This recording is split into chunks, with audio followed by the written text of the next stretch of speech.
We live, baby. Look who's here. Look who's here. Hola, mi gente. Welcome to another episode of On the Block with Jen. I got No Saint with me. I told you he was going to be in town, and we were going to do Man on the Street. So it's going to be the block on the streets, right? Soon. We are going to be on the Las Vegas Strip, on Fremont Street, over by the Link. So we're going to be doing, interviews of people on the street. We're going to be asking them all kinds of things, especially with all the crazy stuff going on in America right now. So it's going to be good conversations. We're going to ask all kinds of stuff. So it's going to be exciting. We're going to shoot with microphones. We're going to stop perfect strangers on the street. Nothing's going to be scripted, okay? So that's going to be a lot of fun, and we'll be doing that this week before No Saint goes back home. So what's up, mi gente? Good to see y'all. We're doing a late night. I thought a late night would be good because I kind of want to be out the way from all the chaos that's going on. Everybody and their mama is doing repeated streams right now because of Charlie Kirk. So I was like, I want to wait till things die down and people a little more relaxed, and you guys could come out and hang out with us, and I'll give you my take. No Saint will give you his take. There's a lot going on. It's so nuanced. I understand why other streamers are doing 4 or 5 shows because there's so many layers to it and developments. And, everybody's trying to get a piece, right, of that carcass. Everybody's trying to get a piece, okay? The buzzards are down. They're no longer circling the corpse. Everybody wants to get a little piece of the Charlie Kirk story. No sé, ¿qué pasa? Yeah, doing great out here in Vegas now. Loving it. Weather's been great. We've been talking a lot and going out, doing some things, ready to go out there, get up the Man on the Street going. Can't wait for that. But yeah, it's been great. I'm happy to be here with my friend Jen. And we're probably going to use this a lot today. You think? I think we're going to use this a lot today. Yeah. Again, it's very layered. You saw my thumbnail, Charlie Kirk dead, and everybody goes ham. Everybody's going crazy. The groups of fighting is amazing because every single demographic you could think of is fighting somebody else on the opposite end, okay? So it's not just black people, it's not just Latin people, it's not just white people, it's not just liberals, it's not just independents, and not just others, it's not just gay, it's not just trans, it's not just straight, it's not just Republicans, Democrats. Everybody is fighting and fighting hard. So unless you've been under a huge rock, Charlie Kirk, okay? Would you call him an author, a political commentator, a leader of, what was the name of his thingy? Turning Point. Okay. Basically one of the stars of the Republican Party. He was like their Malcolm X, for lack of a better description. Like what Malcolm X was to the Nation of Islam, Charlie Kirk was to the Republican Party. Just a young, enthusiastic star, right, of that whole organization. And now he is gone, assassinated. Some people are having issue with the word assassinated because they're saying that he wasn't a political figure. However, or a politician, I should say. He didn't have a seat anywhere, right? But I'm saying, Malcolm X, when you Google him, was assassinated. Martin Luther King was also assassinated. So I think Charlie Kirk, at the very least, deserves assassinated, right? And Trump is making good and damn well sure to treat him like a politician. They took his body to and fro on Air Force Two. He's also giving him the Medal of Honor, posthumous Medal of Honor. So they really are treating him like, that was their boy. But No Saint, you had a theory as to why Trump was treating him like, as someone that served in the military and should die with honors. Yeah, I just felt that, that is, not everybody gets that honor. And what I felt is, we've seen this time and time again, where if you scratch Trump's back, he'll scratch yours. And he was really close in getting Trump elected. And he was like the poster boy for the younger generation of Republicans coming up. And I just think I don't think the administration does anything without thinking it through. Listen, it's fine. I just didn't feel comfortable with it. I did okay, so he broke that tradition now. letting someone who wasn't in the party, wasn't a politician, wasn't a soldier, coming up in a government plane like that and give them these honors, like the color guard or the honor guard. Yeah. I'm like, so it was just strange. But listen, again, I don't want to say I'm not. I'm not one of the ones that was happy that this happened. I mean, it was quite sad, appalling, and we'll get into that. But I just don't think that you don't. It just looked weird to me. That's all. Okay, so do you think you're ex-military, right? Yeah. So I noticed that a lot of the people who served are extra insulted, right? Would you consider that stolen valor? No, no, because he's not the one doing it. I mean, obviously he's not the one doing it. I just think that it cheapens it. It cheapens it. If it was made for one thing, and now you're bringing people who weren't elected, they're going around debating, and it really looks bad. It just looks like it just looks, in other words, if it would have been a Democrat person going around and doing all these things and shot, Trump would have spit on his, I believe, would have spit on his grave, because he did it with the politicians in Minnesota where he wasn't even upset about it. Were they Democrats? Yeah.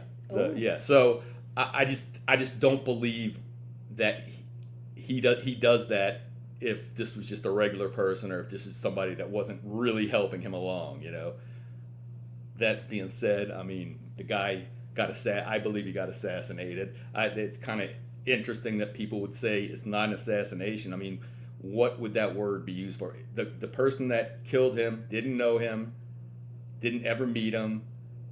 He killed him for a political, ideology. Mm-hmm. He assassinated him. I mean, there's no other word you can put in it. It was an assassination for sure. So I want to, a lot of people, they're dissecting this murder every which way, right? So just for shits and giggles, I like me a definition, right? So let's look at what is an assassination. That it says here, the action of assassinating someone. The assassination of the Archduke triggered a series of events that would lead to the outbreak of World War I. What qualifies as an assassination? An assassination is the politically motivated murder of a prominent individual, such as a head of state, politician, or celebrity, often for reasons such as seizing power, promoting a cause, or undermining a regime. So he was assassinated. He falls under this, right? So I don't see why people are having a difficult time. I mean, the guy is gone. Can we give him a word, right? What's up, chat? How are you? Please hit that like and subscribe if you're here for the first time. Hola, you're on the block with Jen. I got a special guest, No Saint, who's usually on the panel, but he came to visit me out here because we're doing some man on the street funny stuff soon this week. So this entire week, like the past 2 weeks, have been really ugly for the country. There've been a lot of racial tension. As if you guys haven't heard, the girl from Ukraine who was murdered on the train, and was that North Carolina? Where was that? Yeah, North Carolina, Charlotte. Yeah. Charlotte, North Carolina. She was on their subway, and a black man she sat in front of got up and randomly stabbed her in the neck and murdered her. She was a kid. How old was she? 23. 23, just a kid. And apparently this man who murdered her had been arrested 14 times over. So they're looking into, unseating the judge that let him out the last time. His brother is also doing a lot of time for murdering a white man. And their father is also a career criminal. So this is generational criminality. I felt terrible for that little girl. And I call that little girl because anybody half my age is a little girl to me, right? And I just feel awful for her because she fled the Ukraine to avoid a war-torn country, and then she's minding her business after work, and she gets stabbed in the neck randomly. And the racial tension with that is being, it's interesting per usual. It's only big news when a white person kills a black person, but when a black person kills a white person, it's like, next, right? So that's been interesting. Although a lot of black influencers are really going in on, the racial differences when it's black versus white versus black. So it's interesting that black people are holding black people accountable. Well, I understand what you're saying. The only kind of pushback I would have on that is a lot of times, and you got to understand, everybody here, our panel, I mean our chat are really smart people, so I don't doubt that. But news is driven by ratings, so a lot of people will say, and I had a professor actually in a class I had who wrote a book on this, that say that when a black woman gets kidnapped or killed, it's not covered, but when it's a blonde-haired white girl, it is. And there's a lot to play in that. Like I said, it's ratings driven, and anything to do with race is going to bring in ratings. I mean, so that's the only thing I would say, instead of from what you were saying about when it's a white girl they move on, when it's a black girl or a black person they don't. That was the only pushback I had on that. Okay, so you're talking about white. What is it? White missing woman syndrome. Yeah, right. I think it's white woman missing syndrome. You guys could correct me, but it's basically the art of when a white woman is missing. We hear it ad nauseum. They're like 500 JonBenet Ramsey documentaries. Gabby Petito. There are a bunch of documentaries about her, and her boyfriend ended up killing her. So yeah, I do get that. So are you saying that it's fair on both sides or unfair on both sides? Because if you're black and a female and missing, you don't get a lot of coverage. Latinas too, by the way. Yeah, it's true. Very true. Yeah. But and Native Americans. And Native American women as well, Mexican women. There are a lot of missing women of color that nobody gives a damn about. Right. So are you saying that it's fair on both sides and unfair on both sides? Like do you think that was your pushback? Do you think it balances out? Do they cancel each other out? No, I don't think it's fair. I don't think either one's fair. But listen, a lot of people spin things into being race that are really just money-driven things. When you talk about, we don't have enough, we don't have enough black representation on TV. TV's trying to make money. The biggest, they're going to, or commercials. It used to be the commercials, there's no black people in commercials. They're trying to sell their product. There's more white people than black people. It's not always racial. It's a lot of times it's money driven. And in this case, with the missing white girl syndrome, they know if they put that out in the news 24/7, it's going to get a lot of eyeballs. Where if it's especially a Native American, nobody's, it's not going to get as many people concerned. It's just, that's all I'm saying. But it's not, no, either one. I mean, I think every life, every woman that gets stabbed or killed or kidnapped should have the same representation. But we just live in this world that we live in. Right. How you doing, Dawn? Hey, Miss Ruth. Good to see y'all. So back to Charlie Kirk. Miss Ruth says Charlie Kirk said the only reason he killed her is because she is white. How does Charlie Kirk know that? He knows how to read criminal mentally ill minds. Well, here's the thing. When they released the audio, because they had they released the visual, then they released the audio, and he literally said he got that white girl. He said it twice. He was like, I got that white girl. He said it twice. And then what was the last thing he said? Oh, she called me the N-word. That and the other thing was that he said to the cops, I think, that she was reading his thoughts or something like that. Right. So he's not going to get a innocent or by, what would they call it, insanity? Insanity. Yeah, he won't get that. Insanity plea. Yeah, because to prove that, it would mean he didn't know what he was doing. And clearly he knew what he was doing. Was wrong, and he knew what he was doing. Right. He knew he did it as he said. Right. He picked her. And remember, we heard somebody say it was the white person that triggered him, because there were like 4 or 5 black women sitting around him, and it did nothing. And as soon as the white girl sat there, he got up and got his knife out and stabbed her. Yeah, just really, really sad. I feel for her parents. Just absolutely horrific to get that phone call. But, aside from the race thing, the laws, man, arrested 14 times, some for violent crimes, and just a long arm's length of crimes and just let out on the street. I just don't get it. But it also shows, going back to race. It also shows when people say that, well, the justice system is unfair and it's disproportionately blah blah blah. There are a lot of black men that are killers and sexual assault and things like that, and they get to walk the street. Okay, they're out there, so it's not always one way. Going back to Charlie Kirk, OMG. So, no, Saint, as you know, I was at work that day. We were texting back and forth, and I thought Charlie Kirk had just gotten shot. But he was like, no, shot and killed. And I said, wow. So I went on my Instagram, and the first video that popped up was him getting blown away and the blood just spewing from his neck. It was shocking. It was jarring. Even though we see a lot of death on social media, and we all have our own personal experiences with it, it was jarring, right? I'm at work, and it threw me off. It threw me off for a while. Not because I was a fan of Charlie Kirk, not because I admired Charlie Kirk. And people have a very difficult time understanding that you can feel, whoa, that was violent, that was uncalled for, that was unnecessary. They have a very difficult time hearing someone say that and not being able to not add it to, you admired him, you liked him, you were a fan, why did it, he was a white supremacist. And I was like, wait a minute, you're not gonna peer pressure me into not having a conscience. You're not gonna peer pressure me or gaslight me, as you guys like to say, into not caring that another human being got blown away despite what his opinions were. And I've watched a couple of his debates. I always thought it was cool how he didn't get angry with, and people were coming at him, you know what I mean, throwing all kinds of fire at him, cursing him out and stuff like that, and he would always remain calm.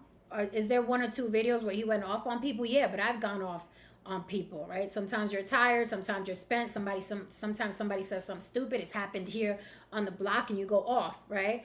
But for the most part, he was very mild-mannered, very religious. You guys know I'm an atheist. No, saying you're an atheist too, right? Yes. We got two atheists over here, right? Grab the horns. But horns got stuck. Even with all that said, like we know about many atheists, like, I don't care that you're a Christian, I don't care that you're a Muslim, I am going to deal with you in a very reciprocal manner. You respect me, I respect you, you love me, I love you. I don't care what your religion, your beliefs or non-beliefs are. I'm gonna judge everybody accordingly. Not to mention the most evil people I've ever known were religious. Sorry guys, but the most evil people I ever met who wronged me were religious and prayed to some god at night. Okay, so we can't judge because of that. I strictly thought, wow, it was cool how he debates people and they all coming at him and he remains calm and cordial and sometimes even caring. He would talk, I saw him talk to black youth in a caring way. I saw him talk to trans people in a caring way. But if you let social media tell it, well, he was the worst thing on the planet and he was a racist and this, that, and third. And you know how I feel about that. We're all racist or tribal in some sort of way. He just said his things out in public, but we've said things behind the scenes about other races, ethnicities, even our own tribes, right? Even our own tribes, we're like, well, that was dumb. You know what I mean? So you said, have you watched Charlie? Yeah, I wasn't super familiar with. I knew of him. I mean, I saw him, at the Republican convention. I knew he was conservative. I saw him on 20 People versus Liberals versus Conservatives. So I know of him. All I can say about him is there were a lot of things I disagreed with that he stood for, but he was doing it the right way. The problem was for him and for a lot of people now, this isn't a one-off incident. We know now that this has been going on for maybe 10 years where politicians, political people are getting shot, getting threatened, almost getting governor of Michigan almost got kidnapped. So you got to know what the temperature is. And unfortunately, who would expect in Utah, that you're going to get taken out like that? Nobody. But you kind of, when you are that, your opinion's out there like that, I think this is probably a wake-up call. I hope everybody starts taking more precaution on it. And this is, I talked to Jen about this too. This is why you'll never see a bumper sticker on my car. You'll never see a flag on my lawn for any politician, because you're asking for trouble. Because it's the majority of us aren't going to go and do anything, but there's going to be those one or two crazy people that you may run into that are. And it just makes no sense. You can be in your own tribe and you can love somebody as much as you want, but you don't have to advertise it. And it used to be that way, where you say, don't talk about religion, don't talk about politics. And we know why. Now we know why, because it gets really ugly with social media. Everybody's doing it, and it gets really passionate, and really ugly. Yeah. So let's talk a little bit about, Miss Ruth, I agree with you. So let's talk. Miss Ruth said, for anyone who can't see the screen, I do respect that he chose to talk about debate in a very democratic way. I'll give him that. That's true. Let's talk a little bit about social media. A lot of what, we like to call liberals, the purple blue haired lesbians, the trans folks, the young white folk who think the world revolves around them and they're the white saviors of the world. A lot of them were cheering, laughing, celebrating Charlie Kirk's death. It was really, really disturbing and bizarre. And again, when people hear that, the idiots of the world, they think I'm saying that because I admire Charlie Kirk or I like Charlie Kirk. No, it's just to see someone celebrating someone's death, such a violent death, and someone so young, right? He was still a human being. I thought it was very, very disturbing. And I understand we're all getting desensitized because every time we're on social media, we see fights all day. We see people get murdered all day, and we have to literally go look for kittens playing to, to clear our minds about it. But this is not just being desensitized. There's something underlying that seems very evil to me. There's something very evil about it. And don't get me wrong, I think people should suffer. People that harm women, people that harm animals, people that harm the handicapped, people that harm the elderly, people that harm children, people that harm anything that is defenseless, anything that can't defend itself, anything that can't protect itself. SeaWorld should have been bombed a long time ago. Anything like that, I feel like the pain and the hurt should be reciprocal.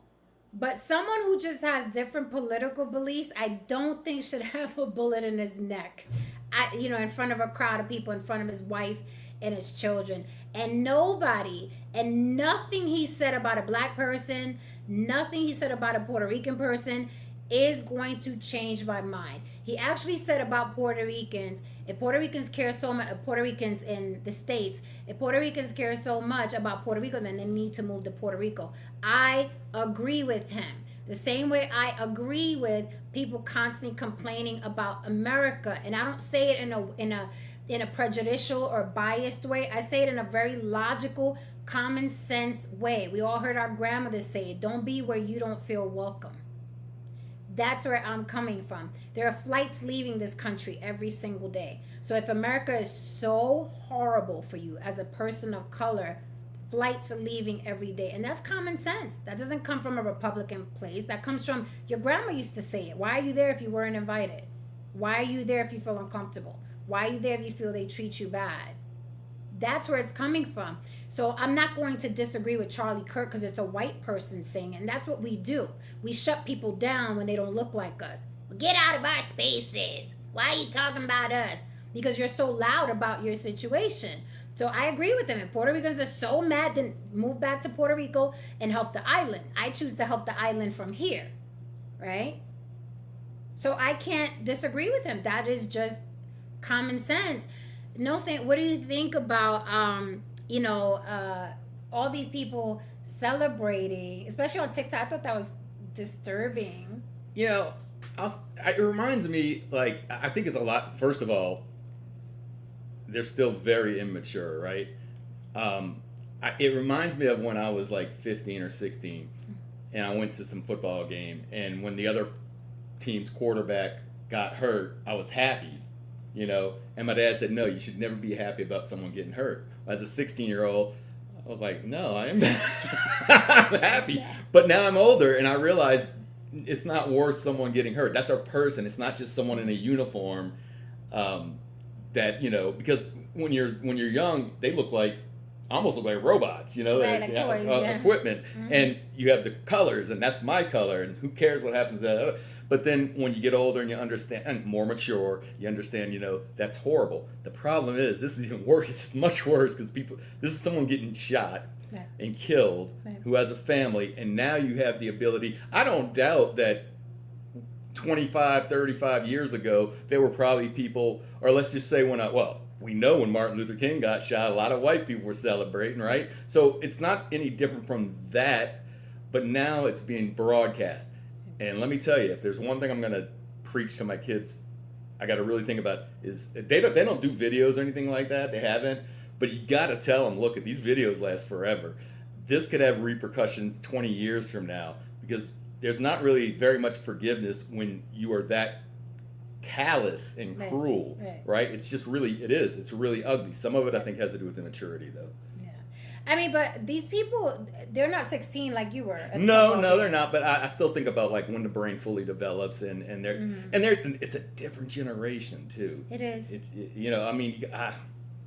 but it was gross. Yeah. It was disgusting. It does kind of make you just like, I was taken aback and we were watching the news earlier and they were just showing video after video after video of people celebrating and making fun of it. And it's disturbing. We're going back to the Coliseum days. It's like we're supposed to be so advanced with all this technology and you can call people and see them now. But we're literally going back to the days of the mobs.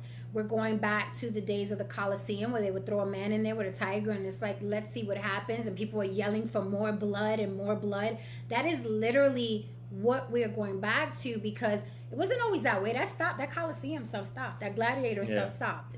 And then everybody became civil. And now everybody's back to being a savage. And yes, more blood and more blood.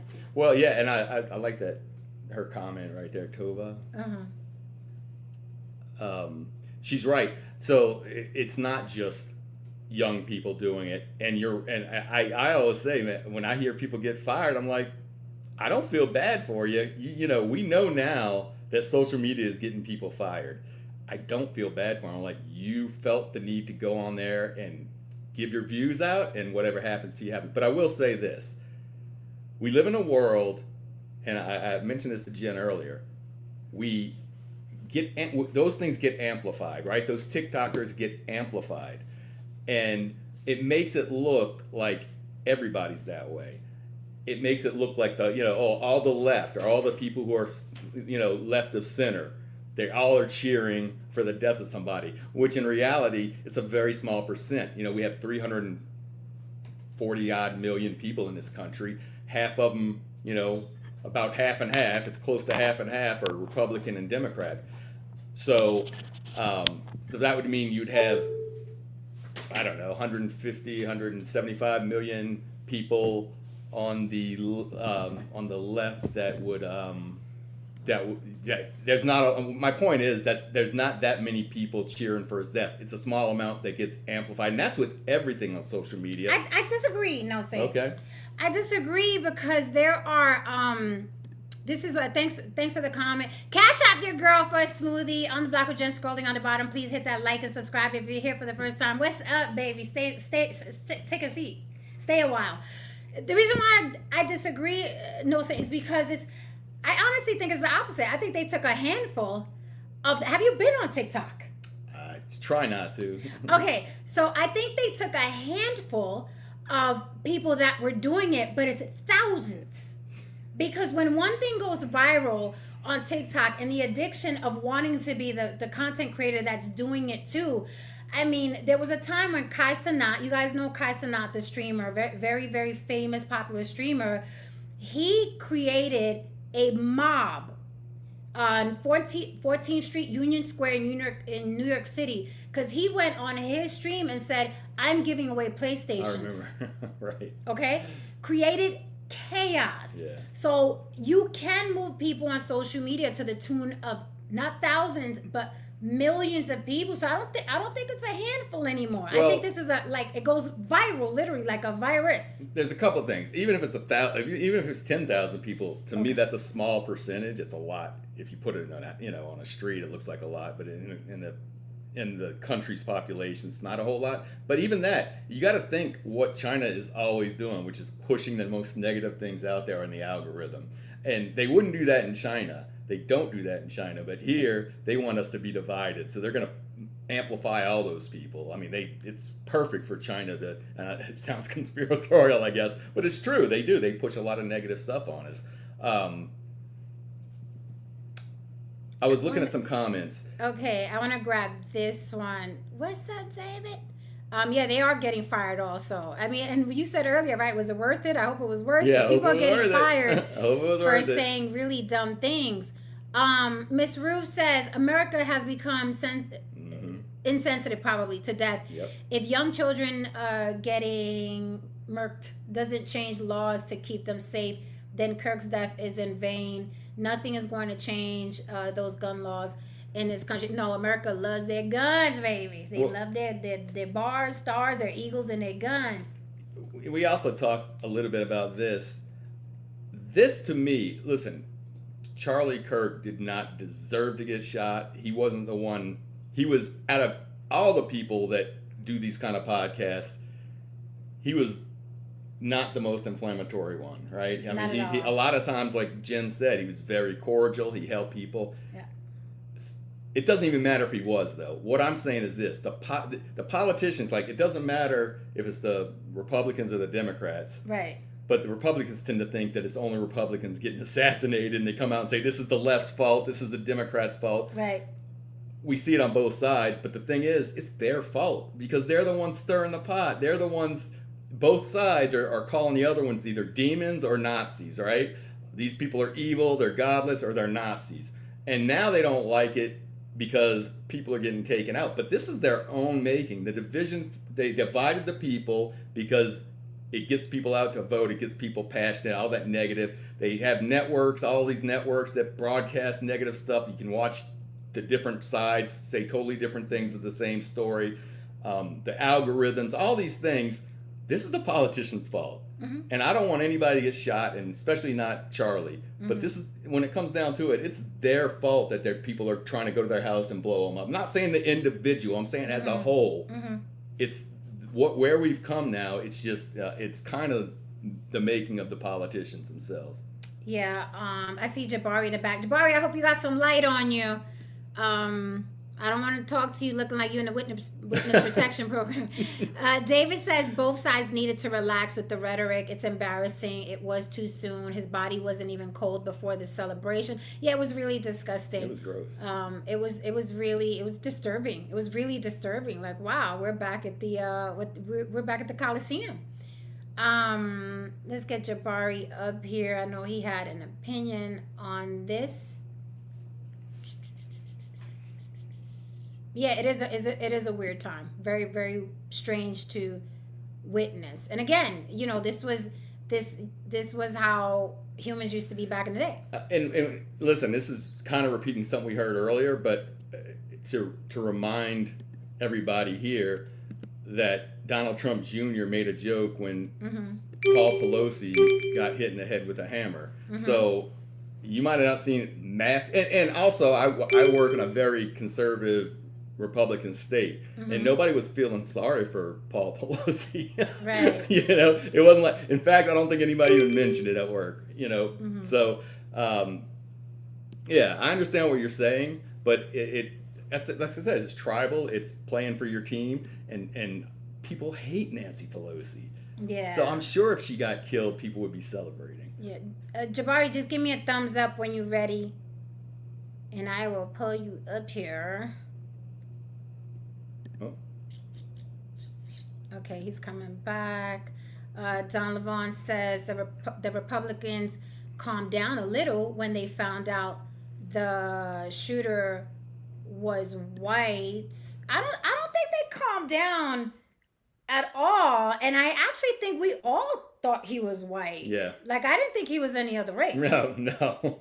Like I was like, this is very white, you know. And I'll tell you, I don't know who said that. Don. Oh, Don. So yeah, and as a matter of fact, I think people are surprised when it's a black guy. Yeah. Oh shoot, I would have been shocked. Saying, I'd have been like, go ahead, even though there are plenty of black serial killers, that was the whole thing. It's all serial killers are white. Well, there are a lot of black serial killers, but we just don't see it as much. And when it comes, but for sure, the shootings, it's a surprise if it's a black person. Absolutely, absolutely. What's also going on, because I said this murder is nuanced. What's also going on is now black people versus black people, because black people are showing sympathy, empathy, whatever that word is getting thrown around now, because Charlie Kirk said he doesn't believe in empathy. Charlie Kirk did say he doesn't believe in empathy, and right after that he said he believes in sympathy. But very conveniently, the video that's going around is when he said, I don't believe in empathy. So now people are using just that clip, like they do to all of us, just that soundbite, and they're saying, look, he didn't believe in empathy, so why should we have empathy? Well, after he said he don't believe in empathy, he said he believes in sympathy right after. But that's not going to get clicks like the first one is. That's funny. David says, I wanted to tell the one black person in Utah to have an alibi when it first happened. That's hilarious. Yeah. I disagree with Sheesh, Jabari. You ain't got no lights in your house. I mean, you look good, but it's dark as hell.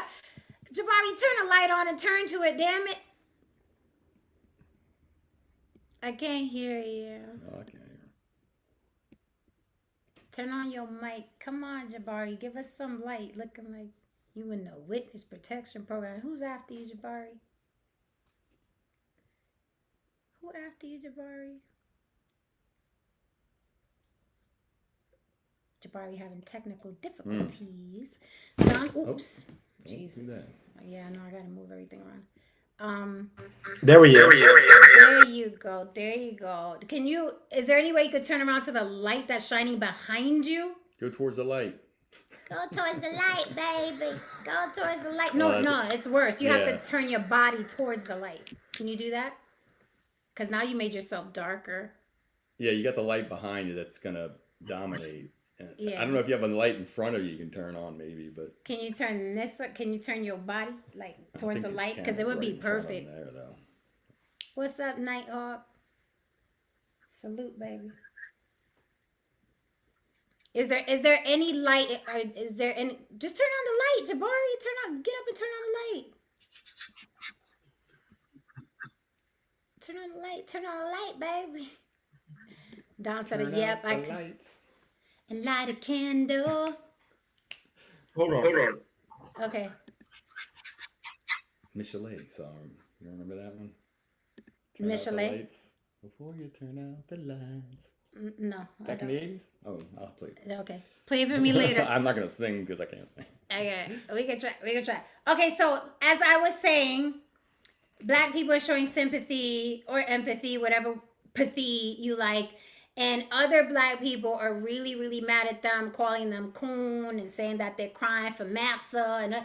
And I love when they throw around these ideas. And again, I think it's just some sort of bullying, trying to bully people into remember the Me Too situation? It's like with some people, it's a you too. It's like if I'm feeling this way, if I'm feeling oppressed, if I'm feeling like we shouldn't cry for massa, then you shouldn't either. And it's crazy because Jabari, yeah, did you change anything? Jabari's killing me right now. You're killing me, man. I'm killing me. Is there a light on in your house? Is there a light that you could turn on? Is there another light? Is there a top light? That. You got a top light? Maybe turn the one in the back off behind him. That could help too. Because that's really coming from behind him, and it's like when you take a picture towards the sun. Yeah. Would that be better? Made it worse? No, not worse. It didn't make it worse, but still sucks. Yes, and it's just in comparison to ours. Like we're bright, and then you're super dark. Like you just can't turn on the light and then turn to it. Can you turn your body towards that light behind you? Can you move your? Are you on a laptop? Yeah. Yeah. So can you just completely do this? Can you do a complete like? Can you do this? Turn all the way around. But Can you turn? would that be funny if he just turned around and he was talking with the back of his Just talk to the back of my head. Yeah. Don said, "Do you have a small lamp?" Someone Tova says, "Stand up and face the light." Do you have a laptop or Laptop. a laptop? Oh, there you go. That's That better? Well, Yes. yeah. Yeah. Maybe Yeah, you can yeah, turn no. that on again. That one he had Now, on before. if you turn on the other light that you turned off, it'd be perfect. All right, let's try. Yeah, it'd be perfect. Okay. David says that bullying is fed with emotions and ignorance. Absolutely. I think that's better. Clean your lens, Jabari. Thank you. Okay, so what's up, Big Elvis the Chef Rosenberg? How are you? He's getting on you, Barry. He's like, I'm surprised how many people don't know the light has to be in their face. The job we get on the stream can't turn. I want everybody to show their face tonight because I hate talking to boxes. I hate it. Aesthetically, it looks terrible if I do clips and I'm just talking to boxes. So if you could get a light on you, big dog, I'd love to have you up here. You sure know saying? I don't know what joke you talk about. I don't want to hear it.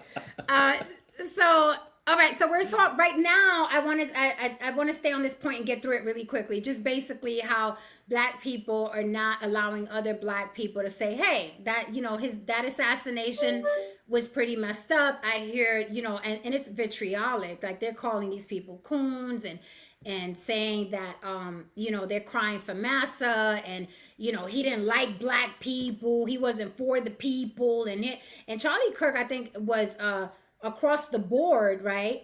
A Republican, and even if he was, I don't know, some people say he was a white supremacist. I didn't think so. I think he was for his belief system and whatever, like we all are, honest, and again, I'm not as sensitive as a lot of people are. Like I said, he spoke about Puerto Ricans. I wasn't crying about it. That's his opinion. I have my opinion of white people. And because, and I'm gonna land the plane here, and Jabari, I want you to jump in.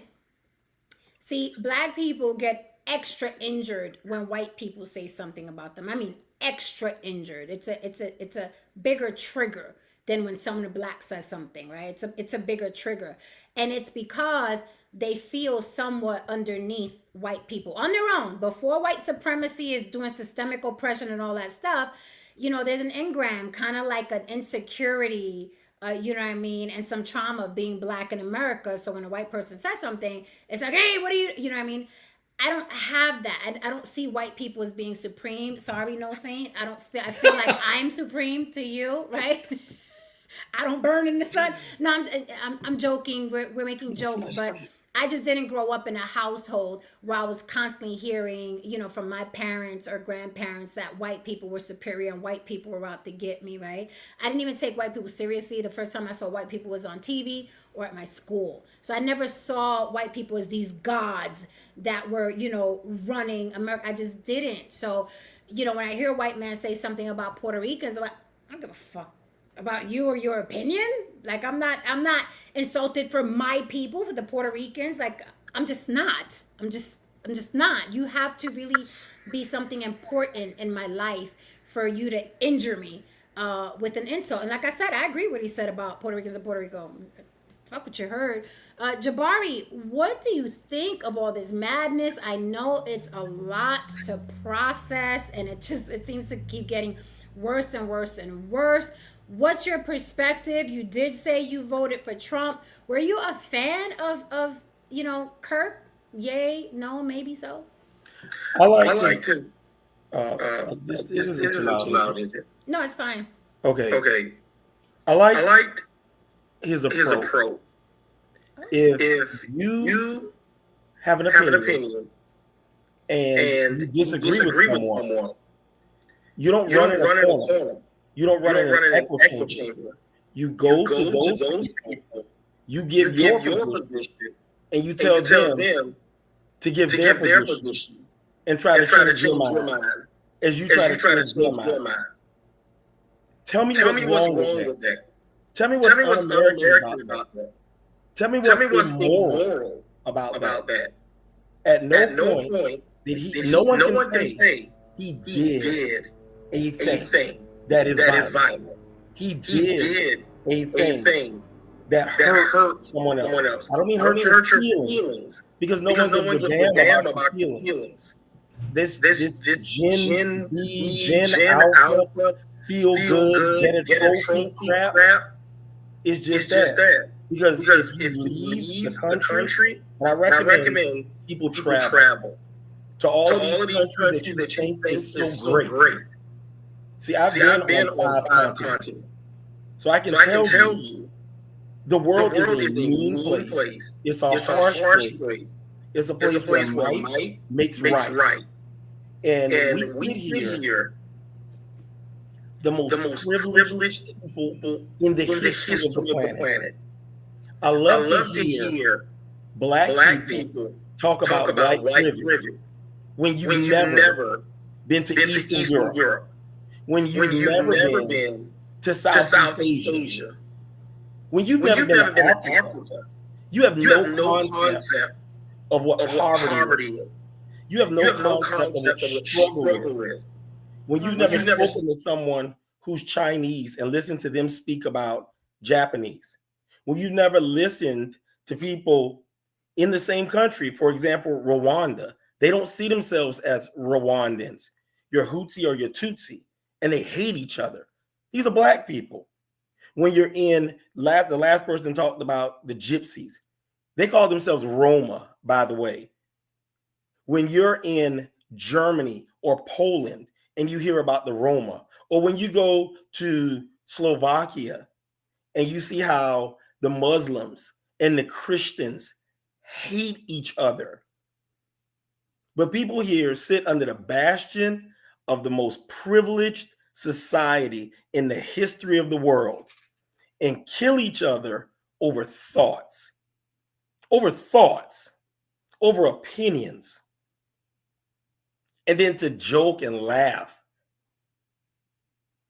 Let me just make this clear to all of those people who welcome the war. You're not ready. And I'm not trying to be funny. People talk about January 6th. That was a picnic. The right is armed. That's the part of the country with all the guns.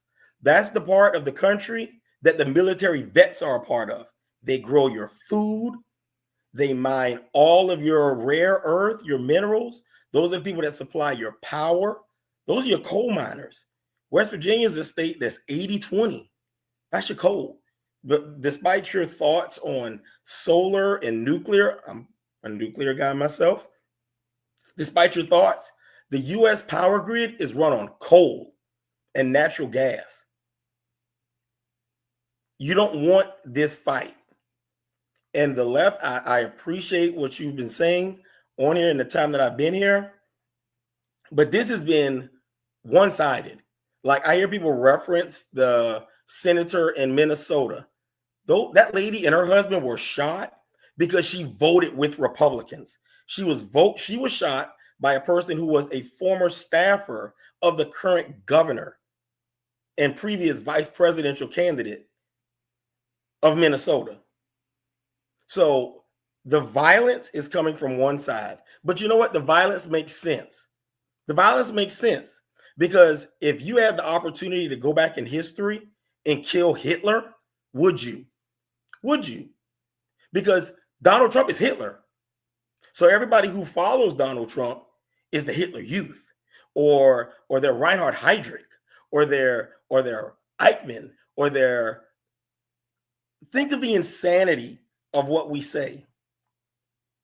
You accuse somebody of being a fascist publicly and no one disappears you. There's no concept of what goes on in the rest of the world.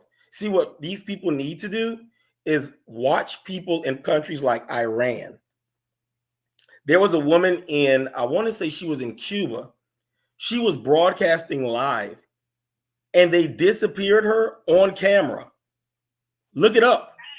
That's what happens in fascist countries. You don't get to say the president is this or that, because the president will send people to disappear you. This is not what people think it is, but they're rapidly turning it into this. The followers of I'm sorry, go ahead. Yeah, mute your mic, because it seems like we're echoing when you talk, when I talk. So I mute my mic when you speak, and vice versa. So back to, I know you were saying that, you know, he basically just hurt feelings. He wasn't about violence or anything like that. I have some feelings from a Black person here who what do you think about this? Saying that Charlie Kirk, it doesn't matter what his level of decorum was. He felt like we were inferior, meaning Black people. Charlie Kirk felt like Black people were inferior, and he used his platform to mislead and lie. He thought the Civil Rights Bill was a mistake, had very little empathy. What do you think about that? And I hear that a lot. I hear a lot of Black people say that, you know, white people think they're inferior, and I never understood. I'm gonna keep it 100. I never understood the insult and injury behind it. If I don't care for you, whatever race or gender you are, and you think that I am inferior, I'm going to tell you to go eat a dick, and then I'm going to make my sandwich. That's me.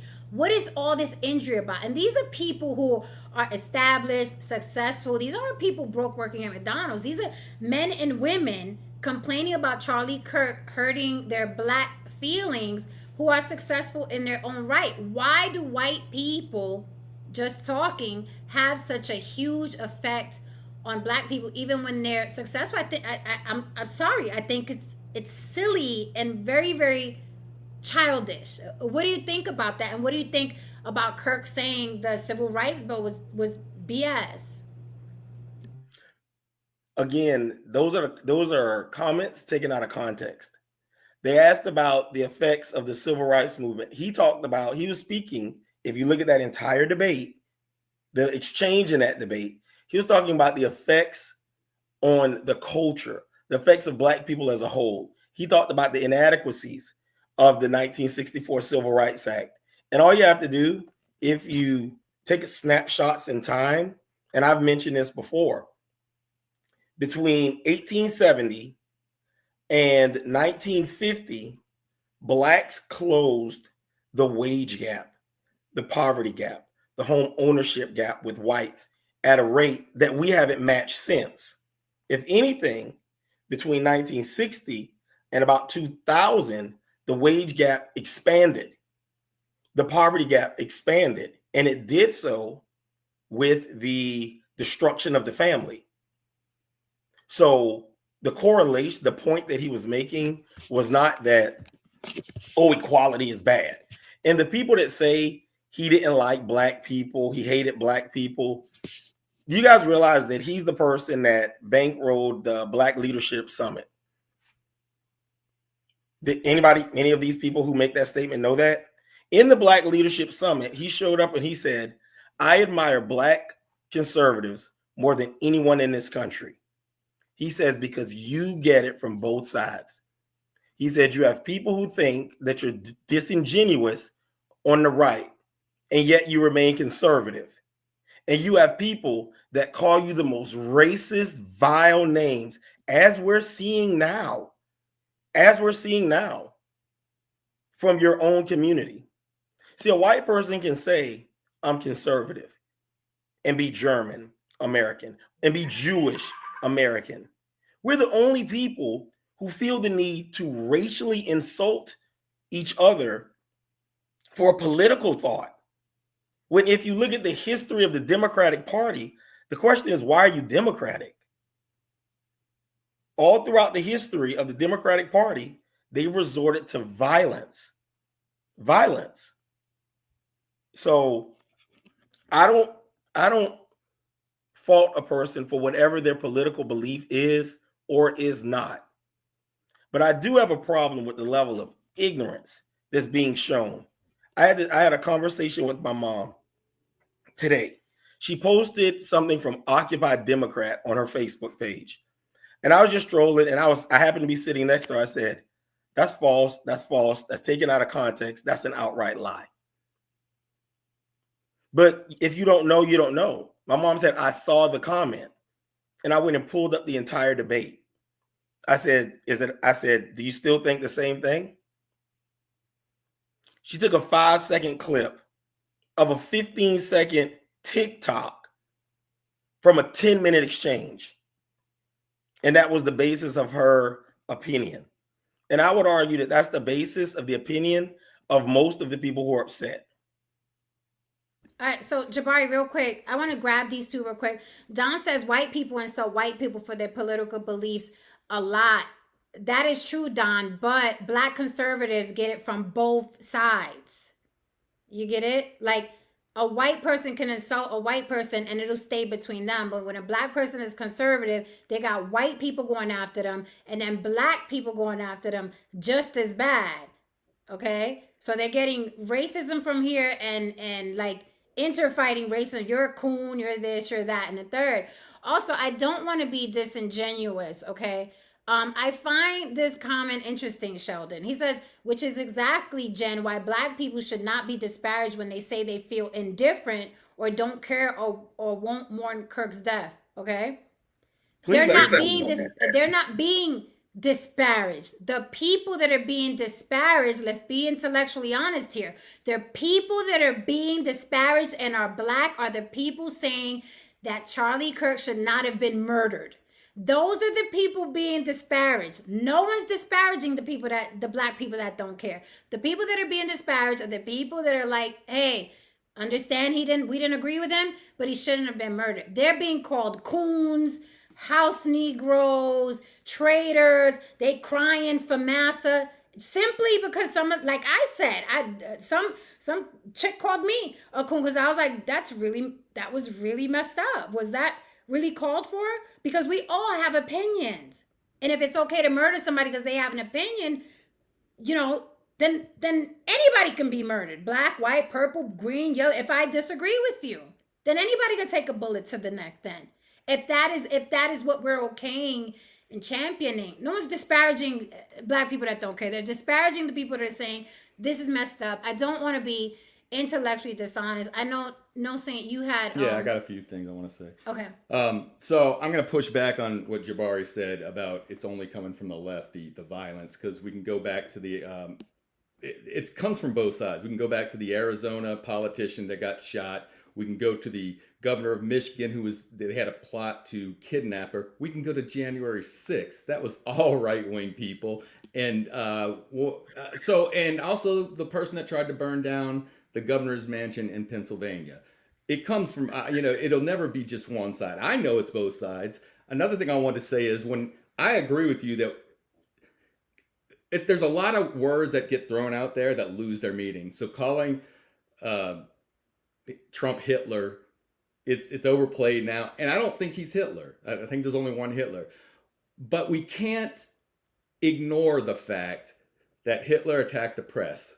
Hitler attacked the universities. Hitler attacked the things he does, as he's not Hitler, but he's done a lot of the same moves, trying to center power to himself, a lot of the same moves that a dictator would do. So I've always said, or how about let's just deny every election I lose. Let's ignore judges. Let's put in cronies that are unqualified to do the jobs that they're doing because they like them. So as much good stuff, we talked about this last week, that the good things he has done, like closing the border and things like this. There's a lot of things that he's done, in my opinion, that were not good and certainly leading to authoritarianism. He's not Hitler. I get that. And that's been way overplayed. I hate feeling like anybody feel like I'm attacking them because I'm not. But all of the stuff you said kind of proved my point. Like the Arizona thing, that guy wasn't political at all. Like he wasn't political at all. He was just crazy. The January 6th thing, we can really have a discussion about the fact that the agitators, the primary agitators, were paid FBI informants. Like they were literally paid FBI informants. The fact that a lot of the people who were arrested, tracked down and arrested, were ushered in by the police. One side you had rioting going on, and the other side they opened the doors and let people in. Also, how do you open the door of the windows of the Capitol? The windows were open. They're magnetic locks. It's impossible to open those windows. And those windows are blast proof. Like you can literally shoot a tank, can shoot around at the Capitol, and it may not penetrate the windows. Those windows, it's like 4 inches thick. The whole thing with January 6th is a whole nother thing. The Minnesota person that comes up a lot, the state senator, shot for siding with Republicans on one vote, by the way, about one issue. The kids that were just murdered, transsexual leftists. This person, member of Antifa. The shooting at the ICE. They shot at the ICE facility. They shot at the Atlanta police training facility. Now, remember the whole point of the whole George Floyd thing was we needed to train police better. So they build the training facility. They open fire. They try to firebomb the training facility. It says nothing of the churches that have been set on fire. It says nothing of the fact that if you pray in front of an abortion clinic, you can be arrested. But you can go outside of a Supreme Court justice's house with a bullhorn and protest, which is illegal, by the way. Okay, my so point is my only point is the trend is political violence from the left. You can there. I'm sure that there is, and I can't think of any. I'm sure that there is an incident that we can point out that we can say, okay, that person was clearly a conservative, espousing conservative values, and did this violent act in the last 3 years. But over the last 3 years, there's no disputing the fact that the left has engaged in increasingly violent behavior. And there's a direct correlation between the words that were used by the media, by the politicians. When Donald Trump, when they attempted to assassinate him, everybody said, let's turn it down. Let's turn down the rhetoric. 2 days later, they were calling him Hitler. 2 days later, they were calling his followers Nazis. I heard a politician call Hitler's followers the Hitler Youth. How do you respond to that? How do you expect a crazy person, not a rational person, how do you expect the crazy person to hear that, interpret that, and act? The French Revolution was celebrated. Those people killed Nazis. Okay, I know you want to respond, and then I want to grab, but make it quick so I could grab some comments. So real quick, I'll throw out the FBI attack was also politically motivated. There are, listen, I get, and I want to go to what he said about the January 6th. A lot of people don't understand, and it depends on where you get your information on what you believe. The whole ushering in thing, people don't understand. This was a riot. The people were there because they were summoned to there because they were told the election was rigged. Sure, there were people. I believe the majority of people that went in there were just following a crowd. I don't think they were necessarily bad people, or their intent was to hurt anybody. There were good people on both sides. No, I'm not gonna say that, but I do believe there was quite a few people that were in there to do harm. And what I want to say about the ushering in, because that's always brought up, you need to really go back and look at some of the video of when they were bashing. Now, like you said, the windows were bulletproof. They're not, but they're not shield proof because the guy was bashing it in with a shield to open it up. And not just that. Wait, let me tell you, the ushering in is a big point. People don't understand how it works.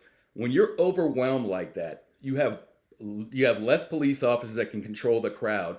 That guy was doing his job. He was leading them into a different direction than where the politicians were. You even saw the one black officer bring, I think the vice president was down the hall and he had him follow him the other direction. So they weren't ushering people in because it was a tour of the White House or it was a tour of Congress or whatever. They were ushering him in because they were overwhelmed, and instead of letting them bust through, and they were trying to lead them away. Really, it's something that they teach. They teach that position. They teach you how to do that. So again, we're going to disagree that it's all coming, because you're right. I mean, listen, You didn't really address the governor being the plot to kidnap the governor, and you didn't That address. was I don't think I can You gotta do one mic because we gotta do one mic because it's gonna. Right, I'm sorry. Yeah, it's fine.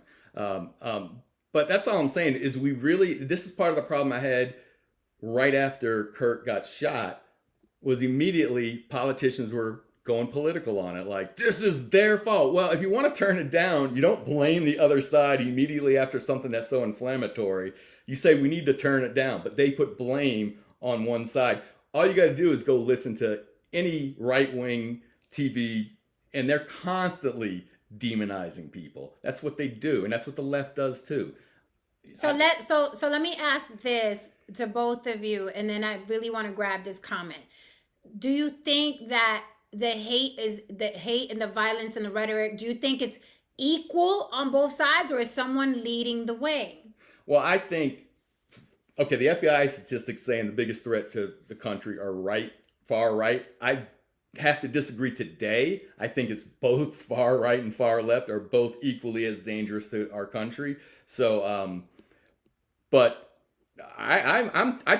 any conversation I had, I live in a state that I'm around a lot of conservatives. Like we talked about, I always try to look at it from another point of view. And I always, when they said, you talk about when they cut off Kirk's sentence about empathy, they did that to Trump, his first presidency, when he said there are good people on both sides. They didn't play the part where he said, I'm not talking about the white supremacists and those people. They didn't play that. I rewatched and said, and that's when I started, that was kind of like the red pill of me, is like, man, they are just really trying to skew this, at any cost. They're not trying to be honest.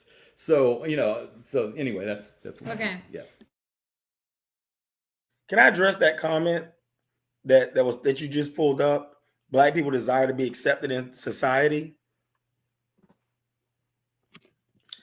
I don't know how much I agree with that sentiment. I think that goes to what you're saying, oversensitivity. I think, there's this expression, a kick dog hollers. The fact is, we don't get offended by ridiculous comments that people make. We get the most offended when we hear statistics that we know are true.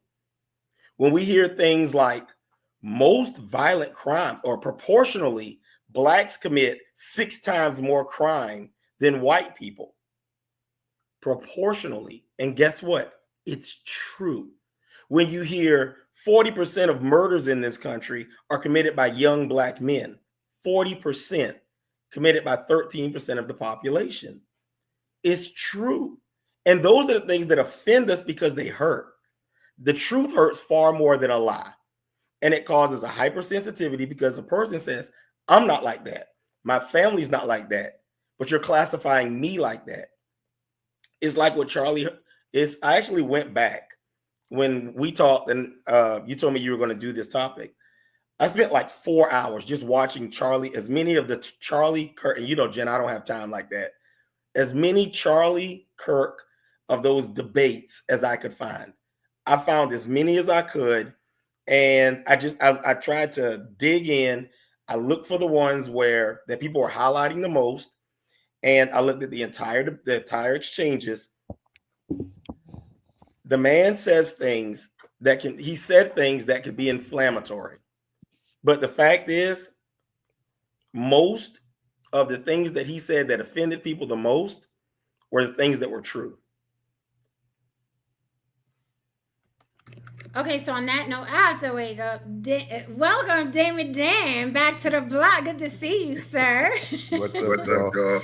How are you? Hope you are well. On the note that you just had, Jabari, I want to bring up this comment and see if Dame wants to comment on it because he just got up here and I want to get everybody in. Or if Dame had a completely different issue with this whole thing. But Big Dog says, Kirk said, if I see a black airline pilot, boy, I hope he's qualified. It was his rhetoric that was an issue. Again, I'm going to say this and then I'm going to let the gentleman speak. This is shit talking. Why are black people so hurt by this? I've said a myriad of times, if I walk in a pizza shop, I love Mexican people, but if there's a Mexican guy cooking the pizza, I'm walking out. What is so wrong with somebody having an opinion about a race or ethnicity? If I walk in a salon and there's not a Dominican woman there, I'm not getting my hair done. Okay, if I want Puerto Rican food and I want. So what's the problem with this? I'm not gonna lie. Sometimes I look at the pilot like, is this person qualified? Not because of race, but because it's like I know the what do you call it? The what's the word? It's a D word. You know what I mean? Like we're not gonna get the education that we're supposed to get because we are colored, right? So I'm like, oh my God, I hope this person got, the education that the white person got so we can fly this plane. But it doesn't come from a place where I think they're inferior. But what do you think about this comment? If I see a black pilot, boy, I hope he's qualified. Why are people so injured when a white person says something? I wouldn't give a damn. I would be like, get on my plane or not. Listen, I cannot kind of understand getting offended because when I go into a gym to play basketball, they never pick me first. I'm always on the court. They look at me and say, that dude can't shoot. He can't jump and he can't shoot. Dame, what say you? And just so you know, I'm having an echo problem. So when we speak, you got to mute. And when you speak, we will mute for you. Okay. Can you hear me okay? All right. So now there's a difference between having a preference on the people you want to make your food. That's just, I get that. But saying you don't deserve that, or if you are in that position, you didn't do it, you didn't have to work as hard, or you didn't have to earn it, or you didn't have to pass the test, you didn't have to be as equally qualified to do that. I think there's a real dangerous narrative he was pushing out. He was saying if black people are in a position that are traditionally held by white people, they are probably less qualified in those positions.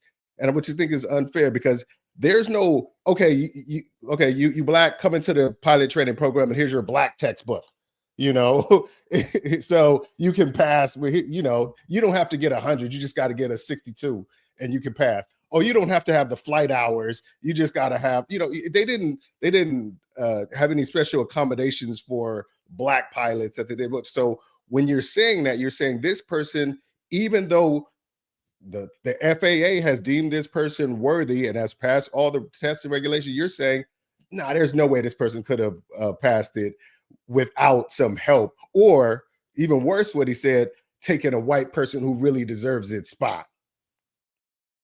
May I? Because this is one of the videos that I watched in full. One of the exchanges that I watched. The context behind that was DEI, and he was saying how he doesn't like the concept of DEI.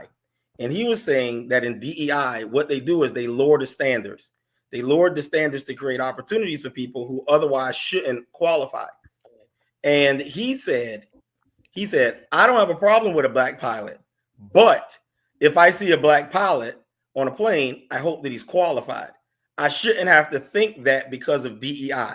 Go look at the entire exchange.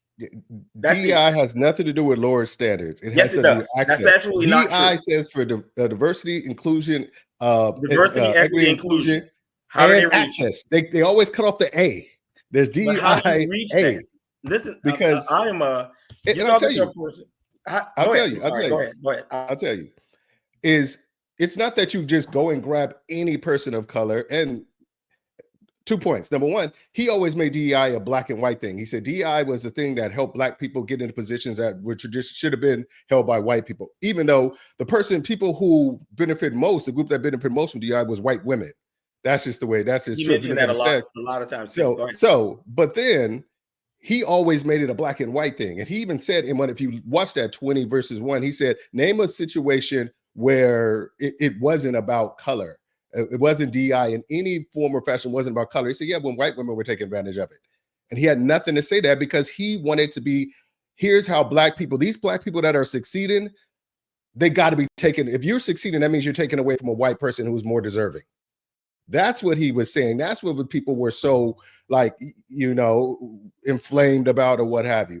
Oh, and so get back to what he was saying about, they didn't say, hey, any black people just come on. It said, okay, we need to make sure that if we have 100 positions, we are making it easy, just as easy for people of color, not just black people, people of color to have access and information. A bunch of people, they said, okay, give the people, the black people in these industry, I mean, in these communities, access to the tests, access to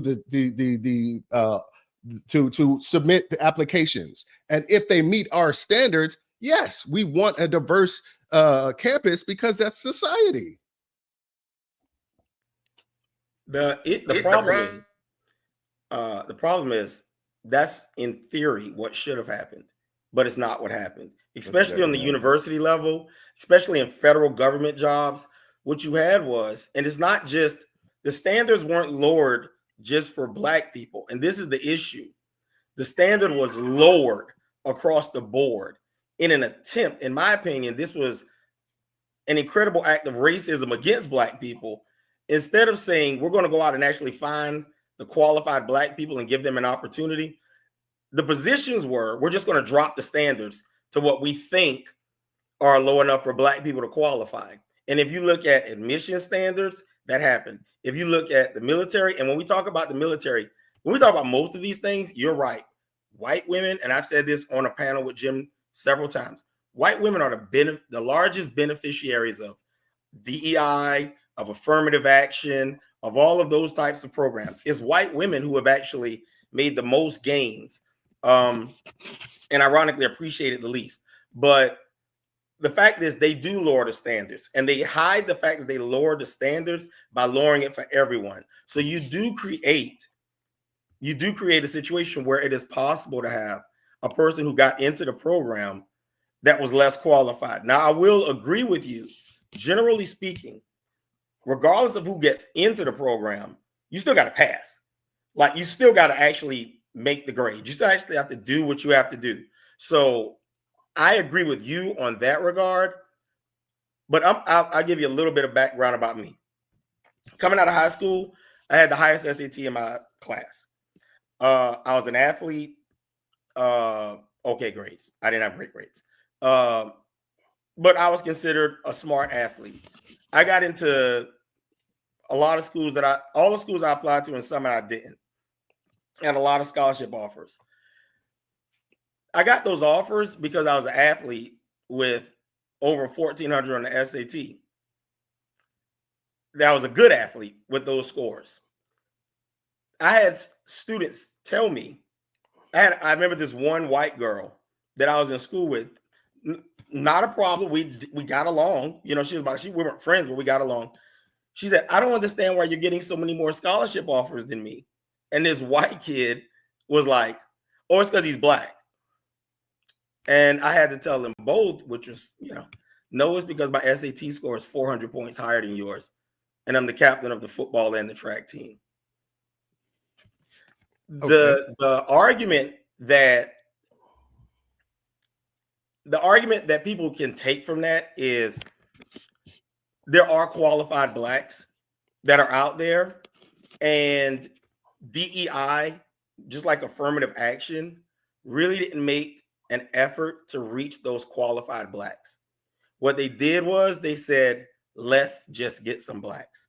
And you saw that over and over again. You see it in boardrooms. It's just the fact. That is not true. You must have saw that episode of Good Times when Florida got that job. That happened on the episode of Good Times once, but that's not how it actually happened in real life. They said DEI was designed to widen the pool of candidates by expanding the reach into other communities, underserved communities, like the black community, like the Asian community, like the Hispanic community. They said, hey, it can't be, the only smart people can't be just white people. So let's see if we can find intelligent people of all races, of all cultures. So let's go out. Let's have a recruiter look at, like, there was the girl who got the highest SAT score was from Oakland, where I'm from.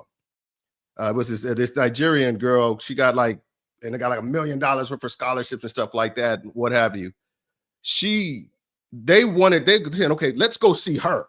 Let's see these people who are doing phenomenal, but they may not know that we are actually a path that they might have access to because of the work they've done. That's what DEI has done. Want to be black?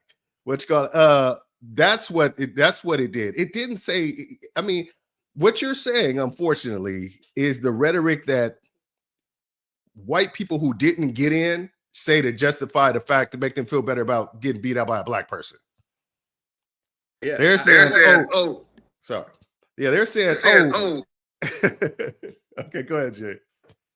No, what I was going to say is, I mean, I agree with Dane, but what I was going to say is this: what many of us understand, and unless you just don't want to understand it, is that DEI it was a dog whistle. It's a dog whistle. I mean, they're saying black. I've had people that I work with who are all veterans. I said, do you realize that veterans are under DEI? You realize we are disabled veterans get preferences over other people. We're DEI. So, but when you say DEI, most white people, and I'll call them ignorant because they just don't know, DEI, they think black people. That's what they think. And to Dame's point too, I've worked in I've worked in the military. I've worked for the government. Most of the black people I work with, there's always going to be, a few that are not, that are not hard workers. A few, but that's a lot of white people that aren't hard workers. But most of the black people I've worked with went above and beyond, and some of them did get passed over. There was one guy ended up leaving. He had in the fire department. He was a AC up in Buffalo. He came down here and he got passed over a captain. He was well qualified to be a captain. So that's all I'm saying. It's like it is a dog whistle. There's no doubt about it in my mind that DEI became a dog whistle, just like woke, just like all these things that become dog whistles. Okay, so I want to really quickly, we got people spinning the block tonight. What's up, gentlemen? I am glad to see y'all. What's up, E Black? Hit that like and subscribe for Mama if it's your first time here. Where the hell you been? Okay, throw something to Cash App because I ain't got no super chats in the chat anymore. Okay, YouTube is hating. Buy your girl a smoothie. Cash App on the block with Jen. I want to keep this going, and I want to take it back to Charlie Kirk did get murked. So I want to take it back to that.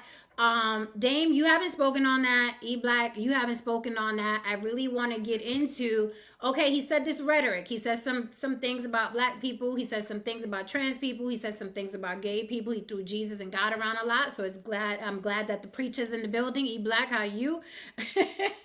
So what do you guys think? He didn't just, talk about. Well, can you hear me? Yeah, we can hear you. So what do you guys think about, did it merit him getting murked the way he did so brutally in front of, all those people and his wife and his children, because essentially he hurt y'all feelings? What do you? Absolutely. No. Like, I feel like this. I feel like nobody, number one, I feel for them kids, his family. Nobody should see their daddy get shot in the neck and die in front of them, what have you. That's some traumatic. That's some stuff some people may not come back from. So when that person killed Charlie Kirk, they may have destroyed his whole family who were innocent. They weren't out there saying all the shit that he was saying. Damn, you're being like, if I'm in a fight with somebody and I'm not gonna go punch his kid and his wife in the face. I'm just not gonna do that. It's just like, you got to keep it. And I don't think you should murk. Like I said, if somebody walked up and punched him in the eye, I would have been okay with that. But getting in the prone position on the top of a building 2 football fields away and shooting them, I think that's extra. But I disagree. Let me finish this off, E Black.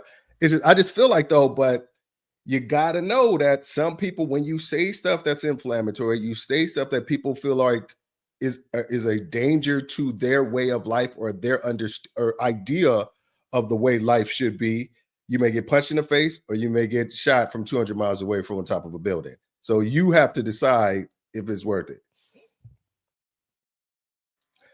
I wholly disagree. The fact of the matter is that it's not just about opinions. These are inflammatory statements. These are trolling statements. Like, I've seen this guy, and then I had to go back, and then, of course, his statements start popping up on your timeline. The stuff that he's talking about.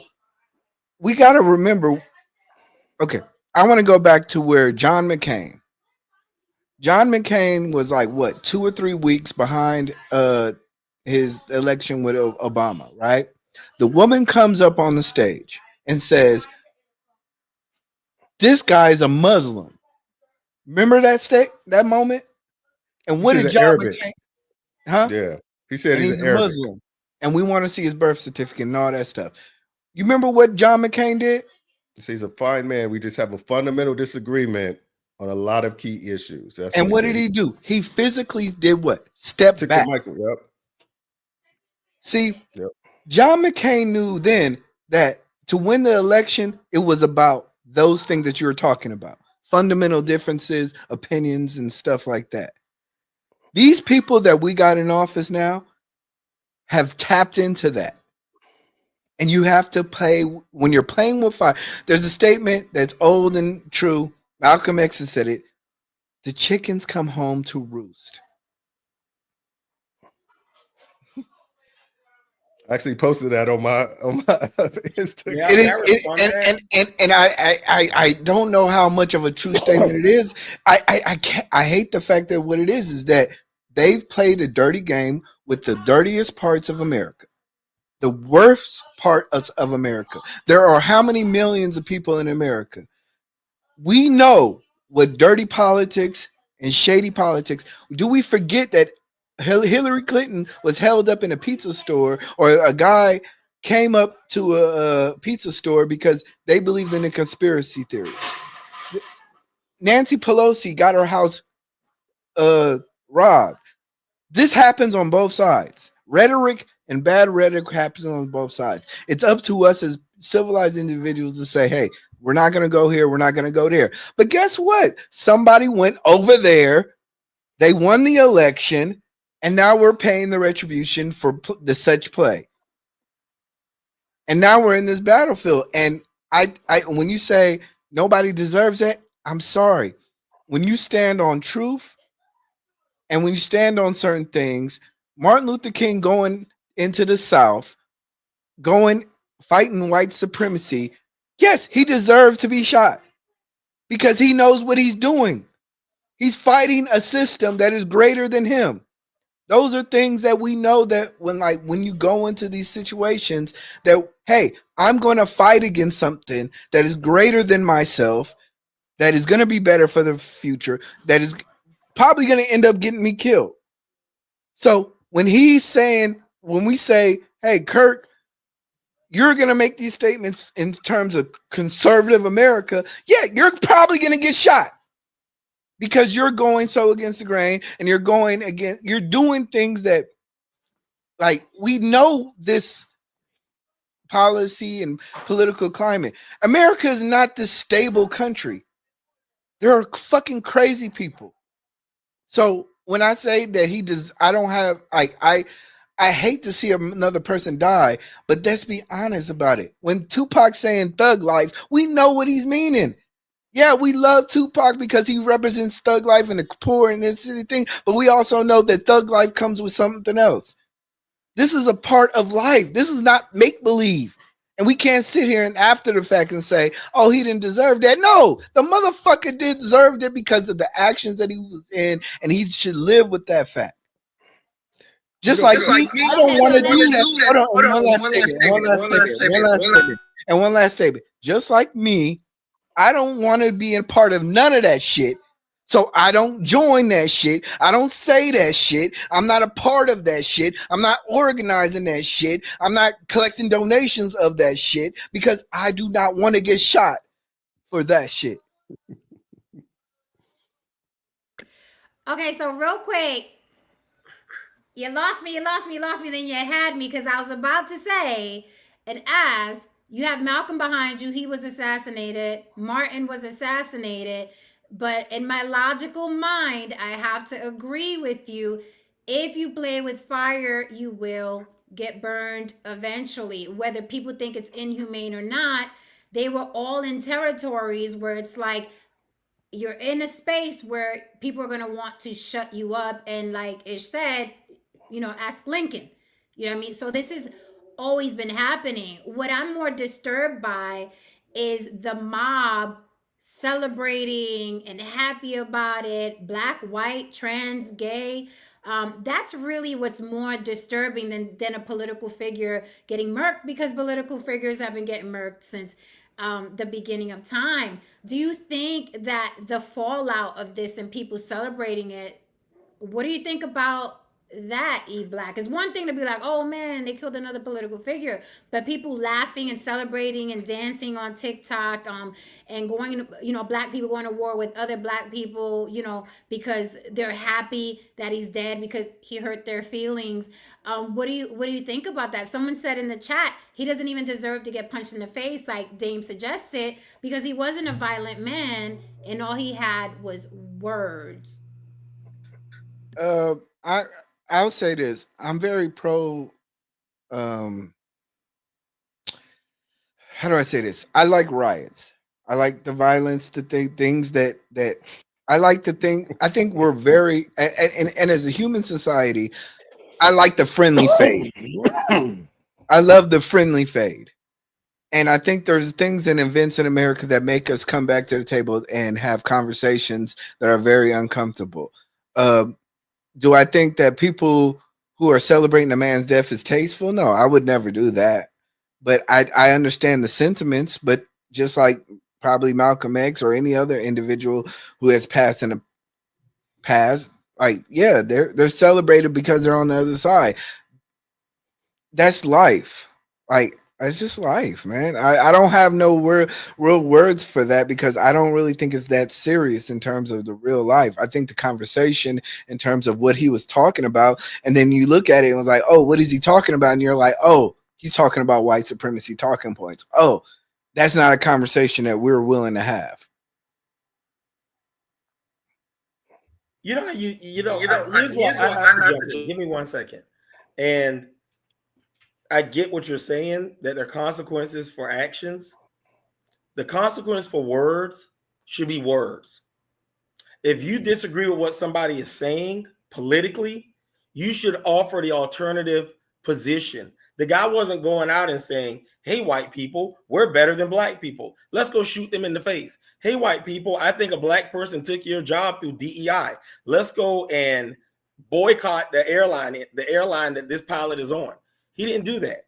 He got in front of a group of people. He said, if you disagree with me, prove me wrong. If you disagree, you go and you prove them wrong. The concept that I don't like what you're saying, so I can do you violence, that goes both ways. Like, and this is the point I was making earlier, that you have not seen the right come back. And the reason why you have not seen the right hit back, I know people on the right. It's words that I want to use to describe these people. Not sane is the first that comes to mind. They're better armed. These people are better trained, and they're prepared. And if you keep pushing crazy people on the right, you're going to get the same thing that you're seeing from the left. You haven't seen targeted political attacks from people who really were snipers in the military. You haven't seen we have. And those we have. From who? Name the one. We had two people from Minnesota get killed. They were shot by a Democrat. The guy worked for Governor Walz. They were both shot because they voted with the Republicans on the trans bill. You know how we know? Because he said that. The woman who shot the congresswoman in Arizona, Gabby Gifford. Yep, that was a Republican. That was 2008. I mean, we're not going to get nowhere in this. We're not. I mean, we can go back and say John Kennedy was shot because of political rhetoric. You can't do that. You can't move the goalpost. You can't be like saying name something, and he'd be like, "Oh, that was 8 years ago. That don't count." Before Trump. What we're talking about is pre-Trump. No. Matter of fact, Trump was. No, we're not. We're not. Let's look at the gap and see what's around. Hold on, James. You know what? Hold on, James. Let's take that example. Jabari, stop. Just 1 second. Go ahead. We're not talking about pre-Trump. We're talking about the processes that since I was 18 years old in 2000 or 1998 till now. Donald Trump didn't come on the political scene. I'm just saying you're so you only want to include the argument for this short 12 periods of time. No, if we're gonna do the whole thing, you definitely don't want me to lay out the case with democratic violence over the course of American history. You don't want that argument. We're going to talk about. Let's establish a period of time that we're going to discuss. Because no matter what period you're in, if you're talking about when Trump came on the scene, because that's when the rhetoric. That's when we believe that the rhetoric was ramped up. So you're saying anything before Trump is disallowed? No, that's a red herring. You want me to argue your point? I'm not going to argue your point. I'm not going to argue, but we'll discuss. No. See, no, Dame. See, let's just do it. No. Let's not do that bullshit. We're not going to argue this point. No, I'm saying you pick Nancy Pelosi's husband getting attacked in their home. Okay. That was during Trump. Okay. That it was. Was that person right wing? Yes. The person was a transsexual prostitute. Does that sound like a left wing person to you? I mean, a right wing person to you? The person that attacked Paul Pelosi was a transsexual prostitute. Let's look that up. Look it up, please. I know, because the intent was to kidnap Nancy Pelosi and get her to reverse her stance on a particular issue that she was voting for. What issue was that? I mean, it's online. You can look up the person who attacked Paul Pelosi. His name is Paul Pelosi. Paul Pelosi attacker. Political sway. Jabari. When Trump leaves office, does that end your political stance of anything? That's a red herring. Like, no, it's not a red herring. It's a valid question. Do you start with Trump and end with Trump, or do we talk about America? We can absolutely talk about America. Okay, that's why I don't want to start, and that's why I don't want to get into that situation to where we're only talking about a 12-year period. Okay, I'm talking about the kick up of rhetoric. I'm talking about the violence. I'm talking about the Senate majorities that Bush had. Clinton had. We can talk about all that. Those are all valid things, and the ramp up of rhetoric after that. You have these arguments. I'm sorry. I'm not wearing a jersey. I'm not wearing a Democratic jersey. I'm wearing an American citizen jersey. I've been in California most of my life. I've been in Texas most of my life. I voted Democrat. I voted Republican on local levels. We're not talking like the stuff that we're talking about. Yes, it may be on a national level and theological level, but at the same time, we have to be honest about it. As a black man, I see the world. So do I. And I see what the rhetoric is doing. I've seen the change in my coworkers, the red hats that they may bring, the Confederate flags at one time. Remember when the Confederate flags were being banned? They started ramping up that at the workhouse. I'm from Georgia. Trust me, I know. I remember when the flag was changed. So these things change the political landscape and the mentality of the individual citizens that are on the ground. So we're not just. So let me jump in really quick. So are we saying that, in layman's terms, Trump made everything worse and created the political climate that got Charlie Kirk murked? Are we saying that he made it, since he's been in office, out of all the presidents there's ever been, this is the worst term that we've ever seen, and more people are just fighting, inviting all the races, trans, this, that, the liberals, everybody's just in a disarray? Are we saying that that's because of Trump? Is that what we're saying? Is that why Charlie Kirk? I would say in modern times, I would say yes, because the most we've been a part of was doing civil rights. So that's when it was really like crazy. But in modern terms, traditionally the role of the president was to provide some degree of civility and stability to the American people. He was supposed to be the big warm arms that came and hugged the people and make sure everything's going to be okay. I think what Trump's done is said, everything's ain't going to be okay, and I'm okay with that. Because it benefits the people that I rock with, because it ain't okay.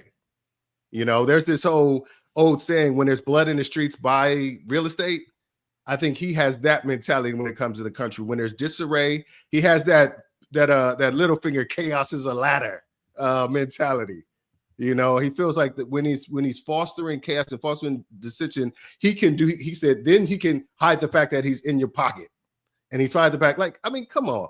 I was like, I've never seen, and I don't want to be a Trump, unless you wanted to go to like a Trump pump show, but it was just like, I've never seen people monetize the grift is just out there, the Bitcoin and the watches. And I mean, who does that as the president of the United States?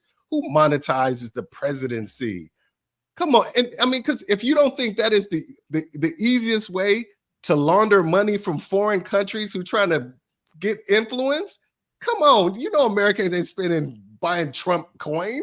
It's the people in Russia. It's the people, it's foreign entities. It's the people in the Middle East. Those are the people who want us because they want to launder money, say, hey, here go money so you can have our best interest in when we want something, we can get it from you. I mean, it's just that whole mentality, it just changed the whole landscape. Even old school Republicans, you know, and I got no love for Mitch McConnell, but even old school Republicans are saying, I don't know what the hell is going on. I've never seen this lack of uncivilized behavior. And the reason, like, a lot of these things never had to be codified or made into specific laws is because people just respect tradition. If the former president did something, you kind of rock with it. You kind of like, you know, okay, you did it, I didn't like with it, but hey, you know, you were in the seat, so I'm not gonna make us look bad. By he just, the civility, the aura of superiority over every other country in the world is just gone. They rocking without us. Most countries are trying to go, how can we move without the America being a part, so integral part of our success? And that's just a shame because we were number one, and now we ain't. Jabari, Okay. Jabari, would you say that? Could you admit even a little bit that things are worse now with Trump than they've ever been across the board? Absolutely agree. But here's the caveat. The things that you described at the end, Dame and Brock, I can tell you a good brother. And let me go ahead and I got mad love for you. I can tell you a good brother. You described Joe Biden. His son was selling finger paintings for $500. He wasn't the president. He never ran for office. His dad did. And then the person who was running the scam with his son came and said, hey, they were holding 10% for the big guy. He said during the debate, I never dealt with any of my son's business partners. And he had example after example of him calling in to the business meetings. His son saying, I can get my dad on the phone to prove the point. So is that really a caveat? No, my point is, he's saying that, my point was, you're saying that the presidency has been denigrated. And I'm telling you, that's not new. You say that the presidency is up for sale. Every president comes into office worth $400,000, $500,000, maybe worth $1 million. Every president, everyone, even wealthy George Bush, come into office and leave office far more wealthy. The Obamas came in worth $400,000, left worth millions. Bill Clinton came in debt because of his legal fees. Bill Clinton's worth hundreds of millions of dollars. People come in because just like any other political office, it's a scam. You go in to make bread. They don't monetize the presidency. Every president has monetized the presidency. They do it after. You know how the Obamas got their money? Speaking engagements and book deals. And you know when you cut those deals? While you're in office. No, you don't. You cut those deals. There's all kinds of laws that keep you from doing that. The emoluments. Go look and see where they speak and then follow the legislation and the lobbying that happened. And this isn't just Obama. This is every president. Look at the people who paid him $250,000 to come speak. With the Bushes, it was the military-industrial complex. With the Obamas, it was the alternative energy companies. With Bill Clinton, it was, who was it? Big Pharma and the Chinese paid the Clintons. Reagan died, so he didn't get a chance to do it. If you go back to Carter, it was the environmental groups. You go back to Nixon. Okay, before we go back to Abraham Lincoln, No say wants to say. I don't know. Say wants to say. No. something. I'm gonna say this. We have to agree. Okay, I understand that other presidents there and senators and other politicians have a hint of corruption. But Trump is the most openly corrupt president I've ever seen. He's selling Bibles with the declaration. He's a huge grifter. He was never religious, and now he's suddenly, oh God, in his speech, oh God, thank you, we love you, God. It's hilarious. He's the biggest grifting president. And but I will say this: he is. You know how to get to him. You know that if you do something for him, you're going to get a favor, right? As far as what you're saying about all the presidents getting rich afterward, whether they're doing it while they're in office, some of them may be doing it. Even the senators that get out and they end up being lobbyists for the big companies. I get it. I get there's corruption. But nothing like this openness of corruption, and not even just that's what gets me. And I want to point something else out that you said. Nobody should be assassinated or killed for words they say, but we live in a world on the lower level where kids get killed all the time for things they say. You're disrespecting me. Are you disrespecting? Hold on. What about the expectations of being killed for what you say? Can I point something out? I agree. Hold on, Jabari. Let me. No, I'm agreeing. I'm going to make it. There's a point that I'm making. I'm agreeing with you. Okay. When you say certain things, you do run the risk of getting certain results. You do every time. It doesn't make it right. It doesn't. That's my point. It doesn't make it right. The fact that you run the risk of saying that Malcolm and Martin had their positions, it should not have gotten them killed. It did, but it should not have gotten them killed. And when we start accepting that just because some person might do something to you, I'm not going to do what I think is right. And regardless of if you liked him, or because I didn't agree with Charlie Kirk a lot. I didn't agree with him a lot. My issue is you don't kill people because you disagree with them politically.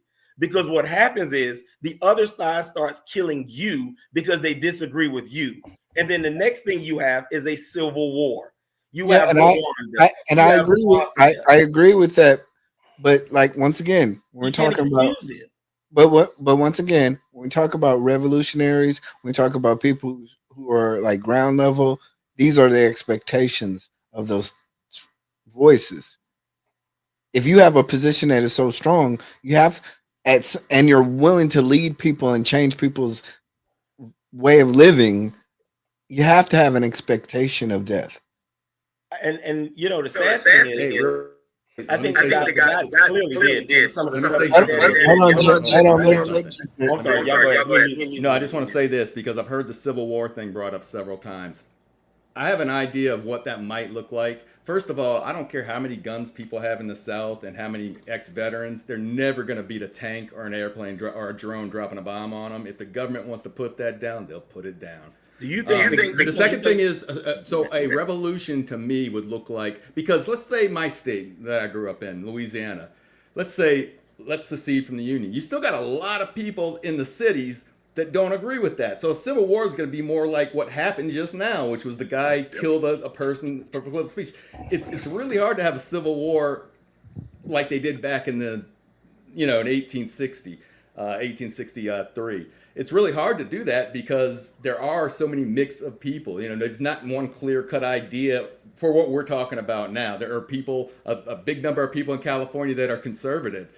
There's more that are liberal, right? So I just don't think a civil war is going to be like everybody thinks. And people that want civil war have never really been in a war zone. And I have been, and it's not a fun thing, so they think it's all games until the bullets start flying. It's going to be more of an economic civil war. It's just going to be other donor states withholding taxes and not giving funds. So it would never be a actual physical guns, boots on the ground war. It'd be an economic civil war between the blue states and red states. And unfortunately, blue states would win because they provide more revenue to other states. Most of the red states are taking in more than they bring out. And like California, New York, and things like that, states like that, they are the people giving the money to all these poor states. So it would be the red states would absolutely lose if there was any type of real like economic civil war, that's what it would be. Okay. As opposed to an actual boots on the ground. I'm sorry. I have to disagree 100% with both of you guys. And here's why. Your belief that they have to fight the military. The Russian military in 1917 was strong enough to fight the Germans and the Ottomans. The Tsar ordered the military to fire on the people, and the military didn't. And the military revolted. If you look at what happened in Haiti when Papa Doc took over, they ordered the military to fire on the people. The military joined Papa Doc.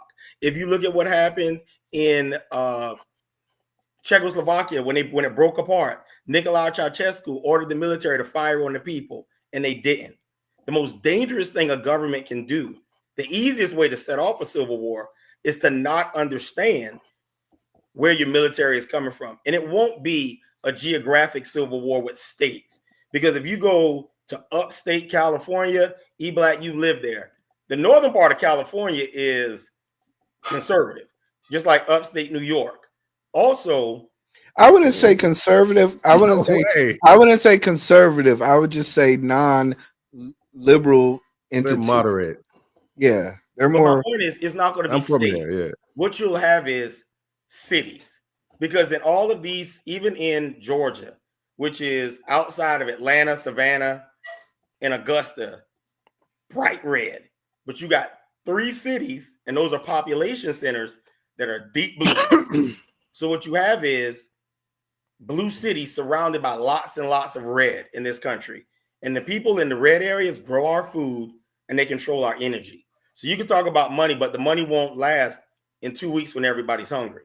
You won't get. I don't know about that. They could get it from Mexico. If he took that $81 billion that he gives and that we get California, I said we like I still live in Cali, that California gives to other states and or gives in Texas as a donor state and start buying if they started commerce with Mexico for certain agricultural products, you wouldn't get everything, but you could. I mean, you could buy soybeans from Brazil, soy from Brazil. You can buy bananas from Brazil. You can make all these other deals with these other countries to get food and agricultural products. You don't need it. You really don't. If California wanted to succeed from the union, they could actually really do it and still be a productive country. Yeah, I think we're moving. Dame, I love that argument, but we're moving. We're moving a little far than the argument. Right? Yeah, I want to just address something that Jen said. I meant to do this a while ago, but then we got into the weeds. About you made the statement. I think you made the statement twice about somebody getting killed because they said something that hurt your feelings. I don't see that. I'm gonna push back on that because I feel like it was very inflammatory, and it was very that statement could easily. What did you say? Okay, that statement could easily radicalize somebody. If somebody's saying, "Hey, the reason why you didn't get into this school, the reason why you don't have this, the reason why life hasn't worked out the way you wanted to is because they gave it to that black person."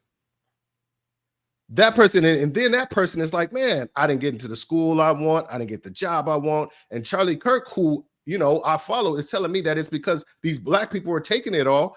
How easy would it be to radicalize that person? How easy would it be to get swept up in any type of those, like the Proud Boys or any type of those organizations that promote violence or what have you, and get that person to become a violent person who does terrorist threats and actions and stuff, or plots to kidnap the governor of Michigan. That's what it's why it's not just about hurting feelings. It's about having rhetoric that can easily radicalize people who already are feeling like they need somebody to blame for their life come not turning out the way that they want. And so that's where I kind of push back on. It's not just about hurting feelings. It's about, and the second point, and then I will move my mic up, is to me, I think a lot of people are pushing back, and I don't agree with people celebrating and stuff like that, but a lot of people, and myself included, is all of a sudden you're trying to turn this guy into like a saint. No pun intended. You know. Okay, so I think I'm sorry I was distracted with the phone call. But at the end of the day, right? It is about hurt feelings, right? Just my opinion. I think it's about hurt feelings. I don't, people say like, oh, you could say something and make someone murk themselves, or you could say something and make somebody go and murk somebody else because their feelings were tapped. There's nothing actually tangibly happening is where I'm coming from. And also the argument about making Charlie Kirk a saint, I think he's the white George Floyd. And let's go there. They put George Floyd in a gold. Let me finish and then you can rebut. Let me finish and then you can rebut, okay? The only thing that George ever did in his life was get murked by a cop. Let's be clear. That is the only thing he ever accomplished in his criminal career life. The only thing George Floyd accomplished in life was getting murked by a white police officer. Before that, he was putting guns to pregnant women's stomachs. But we put him in a gold casket and we erected not one but 2 statues, and he became a martyr. And I think Charlie Kirk, whether people like it or not, accomplished way more, to the point where he even related to, for the most, apparently, I saw him have great relationships with black youth on college campuses. I saw him ask for reason and debate and have very, very civil debates with black people. What did George Floyd do? We're talking about martyring people, and there's some sort of saint. 2 statues, a gold casket. You can rebut. Okay. Wait, dang. Let me get this. No. She threw the grenade and left. Okay. Hold on. Let me just say it. Then you saw you, brother. It was George Floyd. It wasn't about George Floyd. It was about what the death of George Floyd represented. He was just the symbol of unchecked police brutality and how far it can actually go. Because usually those things aren't caught on a citizen's phone. It's usually body cam, and it's all kinds of like Freedom of Information Acts you got to file to get access to it, and people don't see it. But this was a physical representation that was unmistakably excessive force, and it's something that black people felt like has been happening for years and years and years, and they just never had it shown in 4D like it was with George Floyd. So the guy was not a good dude. I'm not saying he's a hero. All I'm saying, people took it as a representation, a physical representation of, see, this is what we've been talking about, how they've been treating black people, and black people been dying. They've been covering it up. So that's why like I said, I don't think he should have statues or anything, but I understand. I don't. E-Black, you want to get at me? You're comparing apples to oranges. The death of George Floyd, while it may be tragic, is not equivalent to the death of somebody else or a lot of different people. We do this. We take the famous name and say, hey, what about this? George Floyd was about unchecked governmental policies, and you got to understand, George Floyd passed away, and then after the fact, 2 months later, when we finally get the video and the police reports, we then created the outrage. It wasn't an immediate outrage. He didn't die, and then the next day we said, hey, he died. No, it was after the fact, and we realized, hey, these people lied on the police reports and blah, blah, blah, whatever. It's all about government accountability and mistreatment of African-American life, because essentially what happened was just a messed up situation. That's different from political violence and any other violence that goes on in America. That's specific. So I hate that, and it's gaslighting towards African Americans, because we're not saying George Floyd was the greatest person. We're actually just saying, hey, even a person like George Floyd deserves to be treated correctly, and the officers and the government to be held accountable. That's what George Floyd is about. So I hate it because it's gaslighting to us because we have to constantly reiterate the same point over and over. George Floyd was not about the average person who lived a good thing who got killed by cops. He was about the fact that they tried to cover it up. They tried to say he resisted. He got held down. Nobody helped. And the police officer still was getting off on it and it was on duty. And that's foul. That's not the same as any other death in America. And we keep doing the same thing with the same thing. What about George Floyd? George Floyd got addressed at the moment it got addressed, and it was addressed appropriately. Let's make changes, make adjustments. Police cameras should be on at all times. Yeah. George Floyd was just the last straw. Tamir Rice, you can name a bunch of other people. A lot of those other people he was just the last straw. Tamir Rice was, if you want to talk about it, should have been hell breaking loose. It should have been Tamir Rice. But the fact is, George Floyd was a grift. It was people who saw the opportunity, the LGBT crew, let's just call it what it was. They saw the opportunity. They set up organizations. They raised a bunch of money. This is why nobody wants to see a guy get held down for 10 fucking minutes with their knee on their neck. Okay. I'm sorry. You're overstating the fact. Like, do you remember Rodney King? You're old enough to remember Rodney King. I absolutely am. Okay. So we all as Black community at that particular time, even me when I was like 10, 11, 12, we remember Rodney King and what that represented. It wasn't about Rodney King getting slapped, getting beat up. We know what Rodney King represented. It was representing the police force in our community. So I think I understand the point of trying to make, but it's just not connecting to reality. Right. Don Lemon just made the point that I was about to make. The difference is they both are getting memorialized like they're saints. Yes. And regardless of if you say it was the cause, there's not a police brutality statue. That wasn't a social justice boulevard in DC. It was George Floyd. It was George Floyd that was put on the pedestal, and that guy was not a person that we should have pedestalized. And the reason why your message, which I agree with, why it was the trigger for a lot of Black people, was the extension of all the other things. In the end, it was hijacked. The movement was hijacked by people who raised a bunch of money and didn't give any back to the community.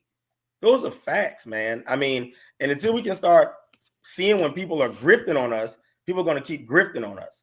But I mean, that's what it ended up becoming. But you don't think there's white grift? Do you think there's white grift? Yeah, the white people were grifting on that.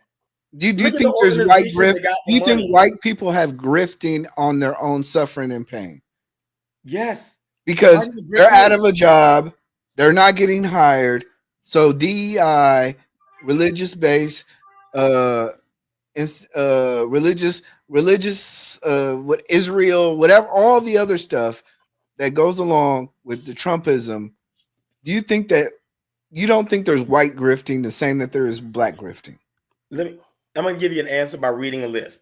Bear with me for literally 2 minutes, okay? This is since 2016. Trump supporter attacked with a crowbar in New Jersey, 8/9/2016.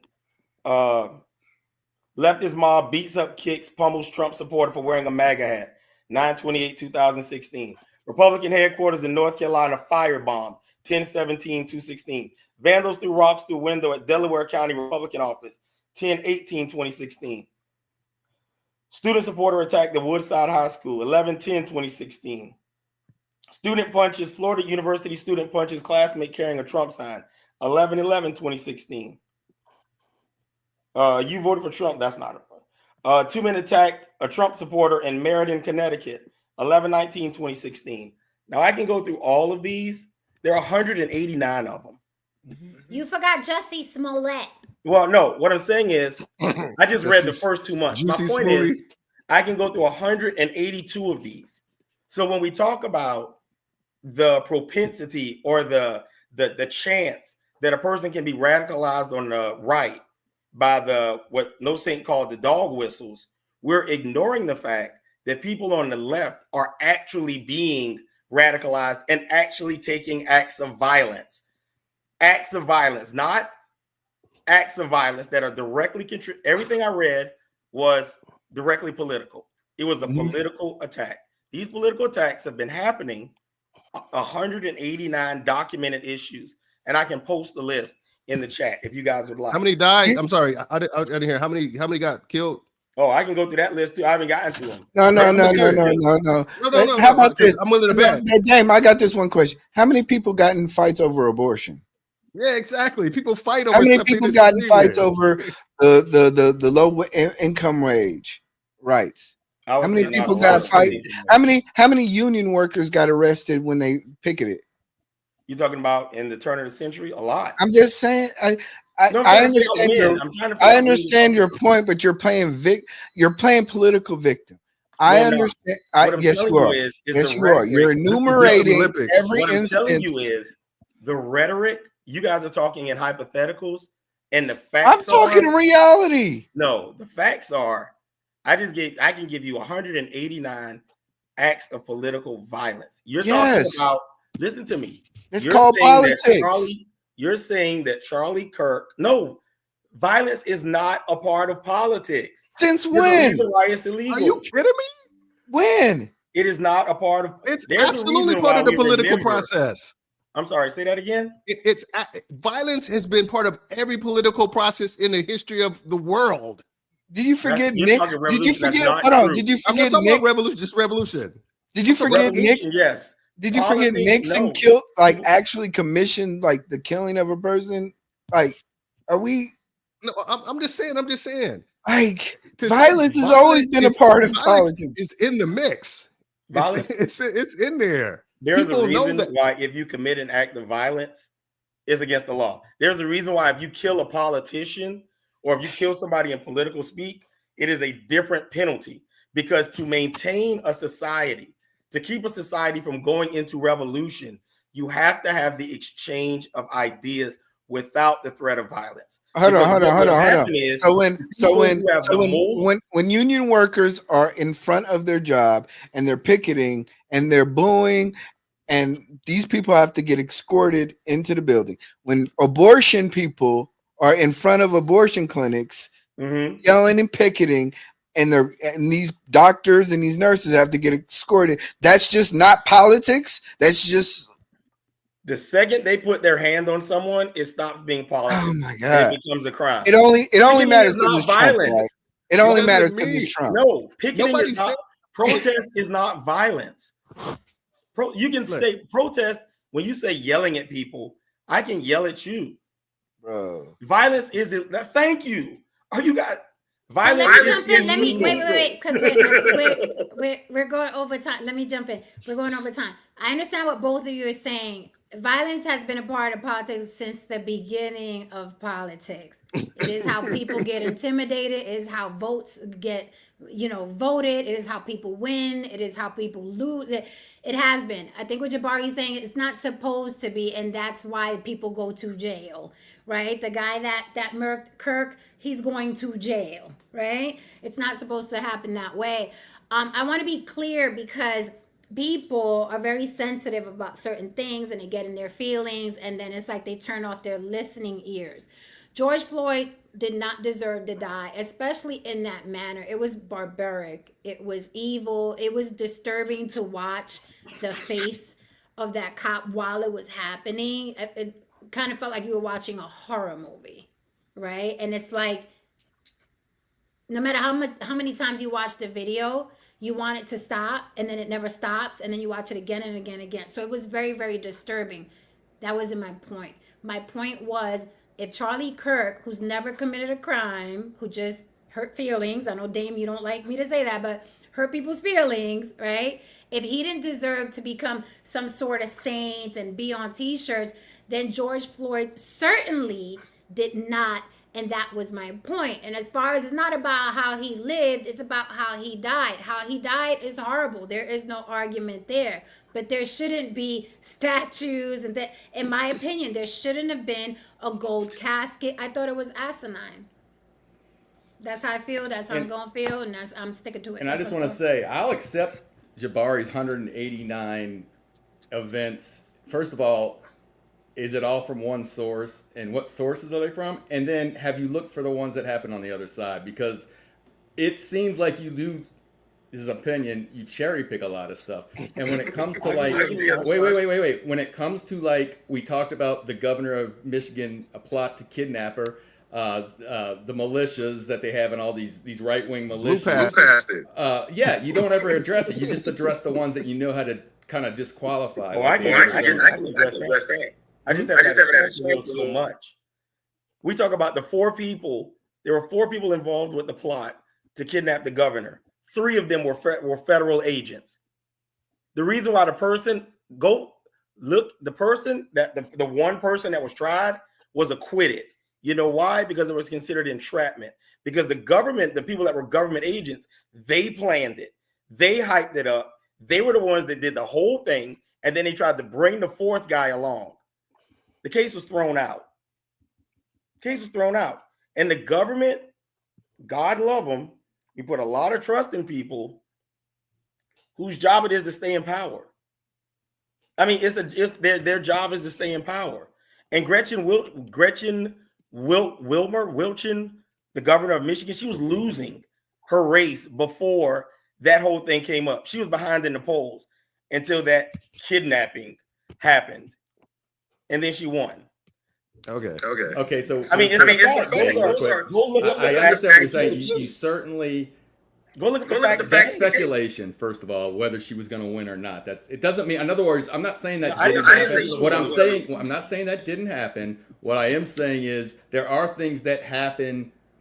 Just because it happened simultaneously doesn't mean one was related to the other. I mean, that's kind of I'm thinking you're speculating on she won or they planted this for her to win. Now the FBI agent, I understand the entrapment part, just like I understand the January 6th that many of them were not planning on going into the White House. But you've got to be accountable when you trespass. It doesn't mean they're not. It doesn't mean they're innocent. They were led. It's just like when one person used to be told, "Hey, if somebody told you to jump off the bridge, would you do it?" It's like that. But that's all I'm saying. I'm saying there are plenty of examples of the right doing the same thing. I don't think you're looking for it. Yeah. So I want to say really quickly, again, about George Floyd's death. Charlie's death wasn't at the hands of a public official that had qualified immunity from blah, blah, blah, whoop-de-whoop-de-whoop, wah. My point is, I don't care if Jesus Christ killed George. He should not have been in a gold casket and had statues erected. He just shouldn't have. It should have been hell, right? Hell should have been raised. I was with that. I was with the rioting, even the stealing of the Jordans, whatever people had to do to get attention. But he should not have been in a gold casket and statues up, because it just sends a crazy ass message, in my opinion. So if you're gonna martyr George, let the white folk have their Charlie. Hold on, what's the crazy message? What's the crazy message? Say again. Hold on a second. What is the thing message? Is there's a difference, but one thing, the difference between, and I can't believe George Floyd and Charlie Kirk is like, they constantly reminded you who the fuck George Floyd was. The media, what they was like, he was this, he was a crackhead, he was this, he did that. They constantly, if anybody said anything good about it, they was automatically that man, first they tried to cover up and say he died of an overdose. So they constantly reminded you who he was. I think what's happening now is they are really trying to whitewash who Charlie Kirk really was. Charlie Kirk was a Nazi. He was a fascist. He was a Nazi. I'm sorry. Those don't mean anything to more than half the country. Like I said, all I'm saying is like, basically, like I said, I'm not going. Do I think the man deserves to be shot in the neck in front of his wife and kids? Absolutely not. Like I said, I think that's atrocious. I think that's far way unnecessary. I didn't think he was important enough to be shot in the neck. But I guess the thing about Charlie Kirk is he was effective. He was able to galvanize, get the young. He was really effective at getting the young people together and trying to push them in the way of conservative values. I get that, and it's usually the effective ones that get taken out because they were that And I think this young cat, when this Tyler Johnson, what's his name? Johnson, yeah, Tyler Johnson. I think he may have had his own Hitler is a baby dilemma. He saw what Charlie Kirk was going. He saw how far he was progressing. He saw people listening, and he was like, if I went back in time, would I kill Hitler as a baby? If I knew all the stuff he was going to do, I think he was like, he thought that he was stopping a dude who could probably really do a lot of damage in the future if he was able to reach these, because he had the support of all different factions, conservatives, racists. He had this influx. So he got killed because he was effective at what he was doing. And I think I'm willing to bet something come to out where he said that he saw him possibly doing way more damage in the country in the future, and he felt like he had to stop him. Yeah, I agree. No, I think you got to be careful. Hold on 1 second. I think you got to be careful that, like, even the killer, or I guess Jen, I can say killer, right? But even the killer, when he went home to his family days prior, and they argued about the fact that this guy was not a good guy. When white people even argue, white conservatives are arguing, hey, this guy is a piece of shit. Who's a piece of shit? Who's a piece of shit? Kirk. Okay. So when like let's put this in perspective. I understand the whole thing about freedom of speech, but let's put it in perspective. Even white conservatives, Republicans are arguing with their young college-age person and saying, hey, and they're agreeing, hey, this guy is a piece of shit. Yeah. Somebody has to say, hey, this guy is no saint. No offense, no saint. Not him, but the other guy. But aren't a lot of Republicans and conservatives, what I was saying that about Trump? Yeah. Republicans are on a monolith, just like black people are on a monolith. No, I feel like this on everything. I feel like this. If you a black person and you posted an in memoriam for Charlie Kirk, you remind me of Steven from Django Unchained. That's all I'm saying. And that's the problem. If you possess, you look like Steven. Who that nigga on that nag? That's the problem. That's what I'm saying. That's the problem. And I see 6 shots, nigga. I counted 6 shots, nigga. And therein lies the problem. I mean, that's terrible. And there's the problem. That's terrible. That's terrible to say. Listen, shout out to. I just want to say real quick. Shout out to black people, seriously, because y'all have it so hard from all angles. Y'all gotta be cool. Y'all gotta be big dick. Y'all gotta be Democrat. Y'all gotta be able to dance. Yeah, I feel bad. Like, you can't be a conservative, and I talk about that. It's like some black people. If black people are not a monolith, okay. There are some black people that truly, truly believe in capitalism and being a conservative and being a Republican. And like, they truly believe that. It's not about cooning or looking up to the white man. Listen, my dad he would have been considered very super conservative if he was a political figure or he was even in the politics. I'm sorry, he said a lot of the shit that somebody wrote Nick Fuentes. Charlie Kirk said, and other people, and it's like some people true blue believe that way of thinking. We gotta stop. I don't think we've got delved deep enough into Charlie Kirk to even. I wouldn't say you've delved deep into enough to make that statement. I'll be honest with you. He's made some statements that. I think he's made some real bad statements that even the logical individual, like he's like Charleston White for white people. He's just saying a lot of shit and then switching it up for next week. Like literally the next week, he'll say the opposite of what he's just said. So I don't think that. I think we're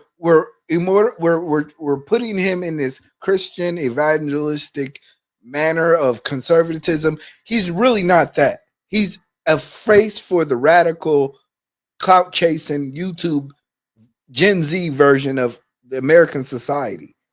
And that's the hard part. We're having a hard time really separating that from what we really want to say is that he represents conservatism. He doesn't represent conservatism. He represents the Gen Z radicalism of internet.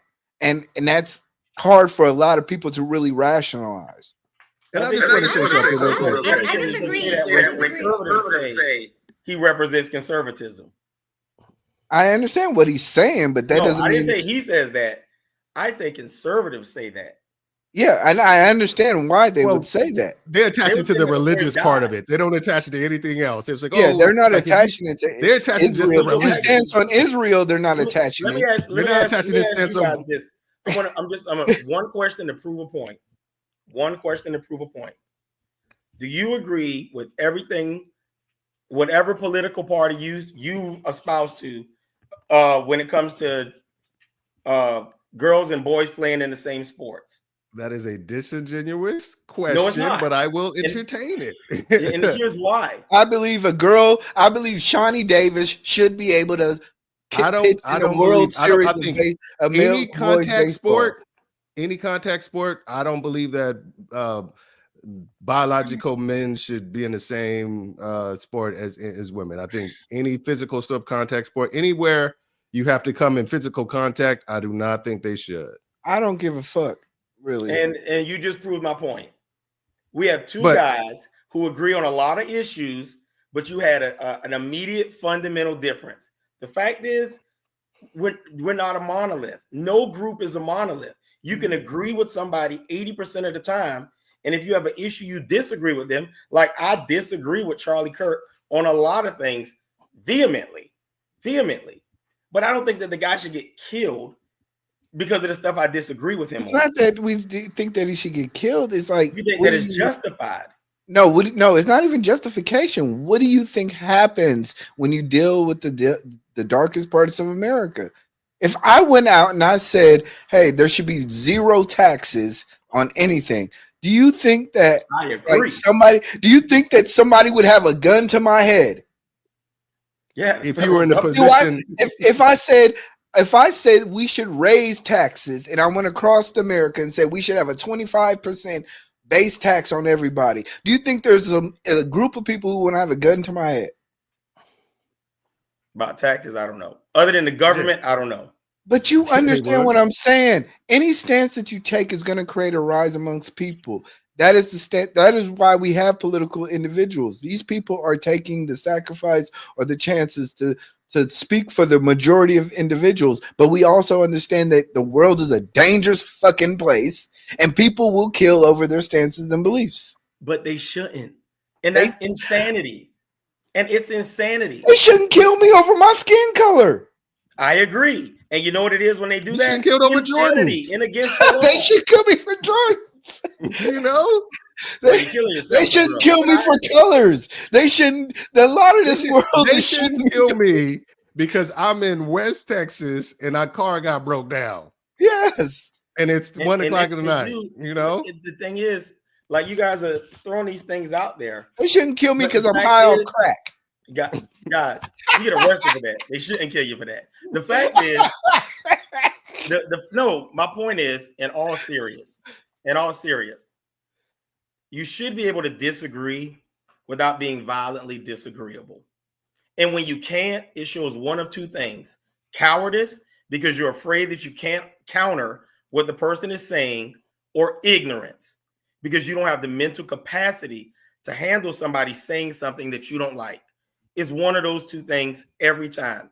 And until we take those crazy people and cowardly people out of the equation, you're never going to get where you want to be. Like I said, real quick. And yet we have a president that we elected that can't take anybody criticizing what he says without. I agree. Yeah, he's the most funny immature president we've ever had. There's a common denominator that you can see, like both with the guy who took a shot at Trump and the guy who killed Charlie Kirk. The Democrats. Is both of them were pretty young. They both were like young, like just like all the school shooters, pretty young and stuff like that. I think what's happened is the youth of America are getting these mixed messages. They're saying people blaming everything on everybody, and then we live in a culture where gun violence has been normalized to where, hey, you got a problem, hey, shoot them. I got my, that's the thing. It's like this cat grew up in a really conservative family that went hunting and did all this kind of other stuff. So he's used to, okay, guns are one of the things. So it's one of those things where I think if you have people that are confused, their brains aren't fully formed, they're going to revert back to things that they know, even without fear of consequence. This cat shot Charlie Kirk when he really had no plan to go anywhere. Maybe they say he changed his clothes and stuff like that, but he wasn't going. He went back home. So it's just like I think there's a lot of things that need to be addressed. That's a conversation for another day of how politics needs to rebrand and reformulate so it doesn't negatively affect our youth, because those are the people who are getting these mixed, convoluted messages. Like we, as 30 plus, 40 plus, and I guess in mine and Jen case 50 plus. We get it. Like we can disagree. Like we can sit on there. I'm not going to hunt you down and stay across the street from your building and shoot you. But there might be a 21-year-old person who may hear what you say and say that motherfucker deserves to die. And vice versa. And my point, the only point I'm making, bro, literally, is you should be able to come on here, give your opinion without some crazy person on the internet, which is what happened, watching what we say and saying, I'm going to kill him because he think Charlie Kirk should die, so I'm going to go kill him. But that's the way of the world. It's possible, though. Hold on. That's the way of the world. That is the way of the world. And literally, Israel shot missiles in Qatar, a whole different country, because the leader of the opposition party to their situation, to where they're occupying. Like, do you understand that it's great? Like, this is this is the cost. This is the cost of being the opposition. This is the cost of standing up for what you believe in. So, and I don't agree with it. You can't have that in a society that you expect to last. Let me jump in and let's close up. Two things can be true. It shouldn't be. And I agree. But it is, right? It shouldn't be, but it is. I'm gonna end my thoughts on what Tova said. Charlie was a conservative that believed in God and just wanted to spread his word. That's it. Take it or ignore him. That's how I take or ignore most people. I don't care. He said shit about Puerto Ricans. I don't care. I still have to do laundry and pay my bills and cook dinner and work out. I don't care. I think this thing where everyone has to cater to every feeling we have or else is absolutely absurd and asinine, and I am sticking to that. Those are my thoughts. I agree with you, Dame. I don't think the kid was even that, and I call him a kid because I'm way older. I don't think he was that important. It was not that serious, but people can get radicalized. I don't think it was that serious. A bullet through the neck, severing the artery in front of his wife and his children. Are you kidding me? No, but that's what happens, right? And the fact that people are celebrating it, absolutely disgusting. I don't know where we're headed. And here's what's funny about people celebrating it and stuff. It's a ripple effect. You're throwing that rock and it's a ripple effect. We all have children. Some of us have grandchildren. We're just making this okay for a world that they're coming up. It feels good to go on TikTok and be like, he's dead. But we have people coming up after us. And I think it's absolutely disgusting. It has nothing to do with whether I like Charlie Kirk or not. I listen to Jared Taylor too. To me, that's a real white supremacist. And I enjoy his talking points. Sorry, not sorry. That's how I am. I listen to I don't care. I listen to Kevin Samuels. I didn't agree with everything. I thought a lot of the shit he said was funny and entertaining. I didn't agree with anything with what's his name? The white guy, bald-headed guy, Tate. I don't agree with everything he said, but he's kind of nice to look at sometimes. You know what I mean? It's like, but to start murking people because you don't agree with it. He's talking about Jesus and come on, if anyone shouldn't have liked him, it's me. I'm not into voting. I'm not into Jesus and Christianity. And I still thought the debates were very interesting. He's up against trans people, cursing him out in public on a mic. Okay, and I saw him have a real dope debate with a black kid about Jordan and LeBron and por Dios, mi gente. But I'm gonna end on that. I like what Tova said. Those are my sentiments. If you guys want to close, cool. If not, cool. But Mama's gonna go get her red velvet cake. Let me tell you sincerely, I'm glad to see Dame. I'm glad to see E Black. Jabari, thank you for coming up. I'm surprised you didn't wear your MAGA hat. Where's your MAGA hat? Don't know one. I'm just kidding. I just messing with you. All right, guys. You have it. Oh, and I'm on every Friday round about this time. No Saint and I are gonna do Man on the Street. We're going out to the streets of Las Vegas, and we're gonna ask people about this Charlie Kirk thing and conservatives and Democrats and relationships and stuff like that. So stay tuned for that. You guys, first week of October. Hold on, really quickly. First week of October, I'll be in New York City. I'll be interviewing my attorney, who's also on Diddy's defense team. He's an attorney for Diddy as well. So I'm going to be talking to him after the sentencing. So I got a lot of juicy stuff coming up. So stay tuned for that. We're on every Friday. Cash App on the Block with Jen. Like, subscribe. What you got, you Black? I was just gonna say, y'all gonna be talking about like sensitive stuff like that. Just protect your neck. Say again. Say again. I just said protect your neck. Did you hear what he said? Protect your neck. You got to mute so I'm you armed, trained, and insured, baby. I'm armed, trained, and insured. You got to get me. You got to catch me slipping. Okay, you got to catch me slipping. Anything else? That's it. All I'm saying is, like I said, I agree with. I think you got to mute. So I'm getting a crazy echo right now. All right, like I said, I agree with Jabari that Black people are not a monolith. Like, I think we can have varying ideas based on various experiences and various motivations. But I do feel like, I look at the whole character of people when I judge them. It's not just, who they are and what they represent only. It's like, I feel like this guy's character was one of, I need to make sure that, my group is above your group. And I need to make sure the world knows that Black people are second to white people, and regardless, I mean, he was under a veil of religion and politics and all that kind of stuff. But I think inherently his message was, white people here, Black people here, and that's the way it should be. And that's why I said what I said. Like any Black dude who posts in memoriam, you look like Steven to me. So that's all. I want to say for the crazy people who listening to this chat, I ain't got no beef with Black. I ain't got no beef with Dame. We can disagree on here. The three of us can get in here as intelligent men, disagree.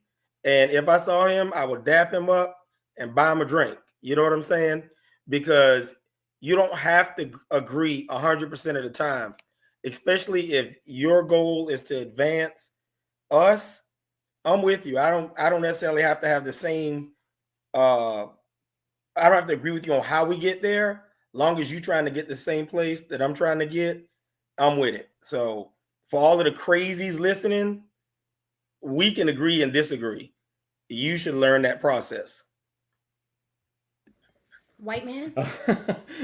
No, it was a great show. I enjoyed everybody's point of view. I mean, like everybody said, I mean, but we need to get this message to the younger generation, because those are the guys that seem to be going out there getting on rooftops and trying to take shots at people. I mean, we know better, and we've grown up where we understand that we're not going to all agree on everything. We all have different ways we grew up, different perspectives on things.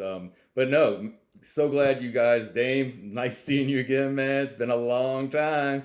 But so glad everybody came up and it was a really good show. And please, if you're a white man, please either teach your son how to get some coochie, buy him some coochie, because there's a big incel factor for all these shooters. A big, huge incel fact. Please buy your son some coochie. Teach him how to get some coochie. Because let me say something. Any man that's getting some good coochie ain't on no roof. She ain't Not lying. by herself. Y'all know it. Ain't no man out there getting some good cooch on a roof with a rifle. But you know, there's no critical thinking anymore either.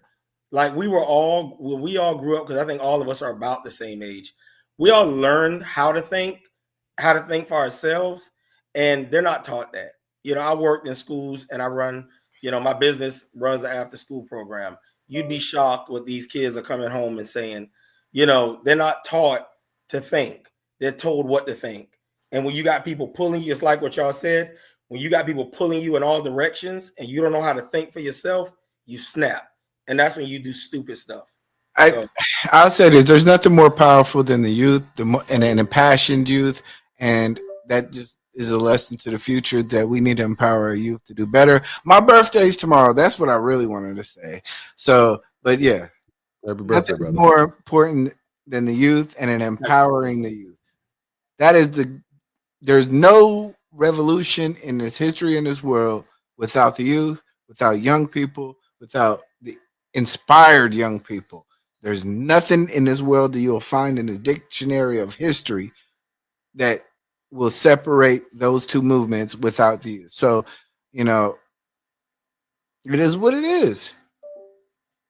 And that's why and shout out to the youth that are out there, because there are millions of them doing the damn thing, getting good grades, graduating, having careers, entrepreneurship. Is a lot. It's just these little freaks in the middle. Get them some coochie. White men, if y'all listening, get that awkward boy some coochie. $40 make you holla. All right, guys. Good night. Good night. Thank you.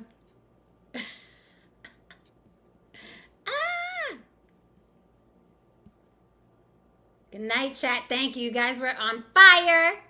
Thank you for always being high and doing what the hell y'all got to do in the chat.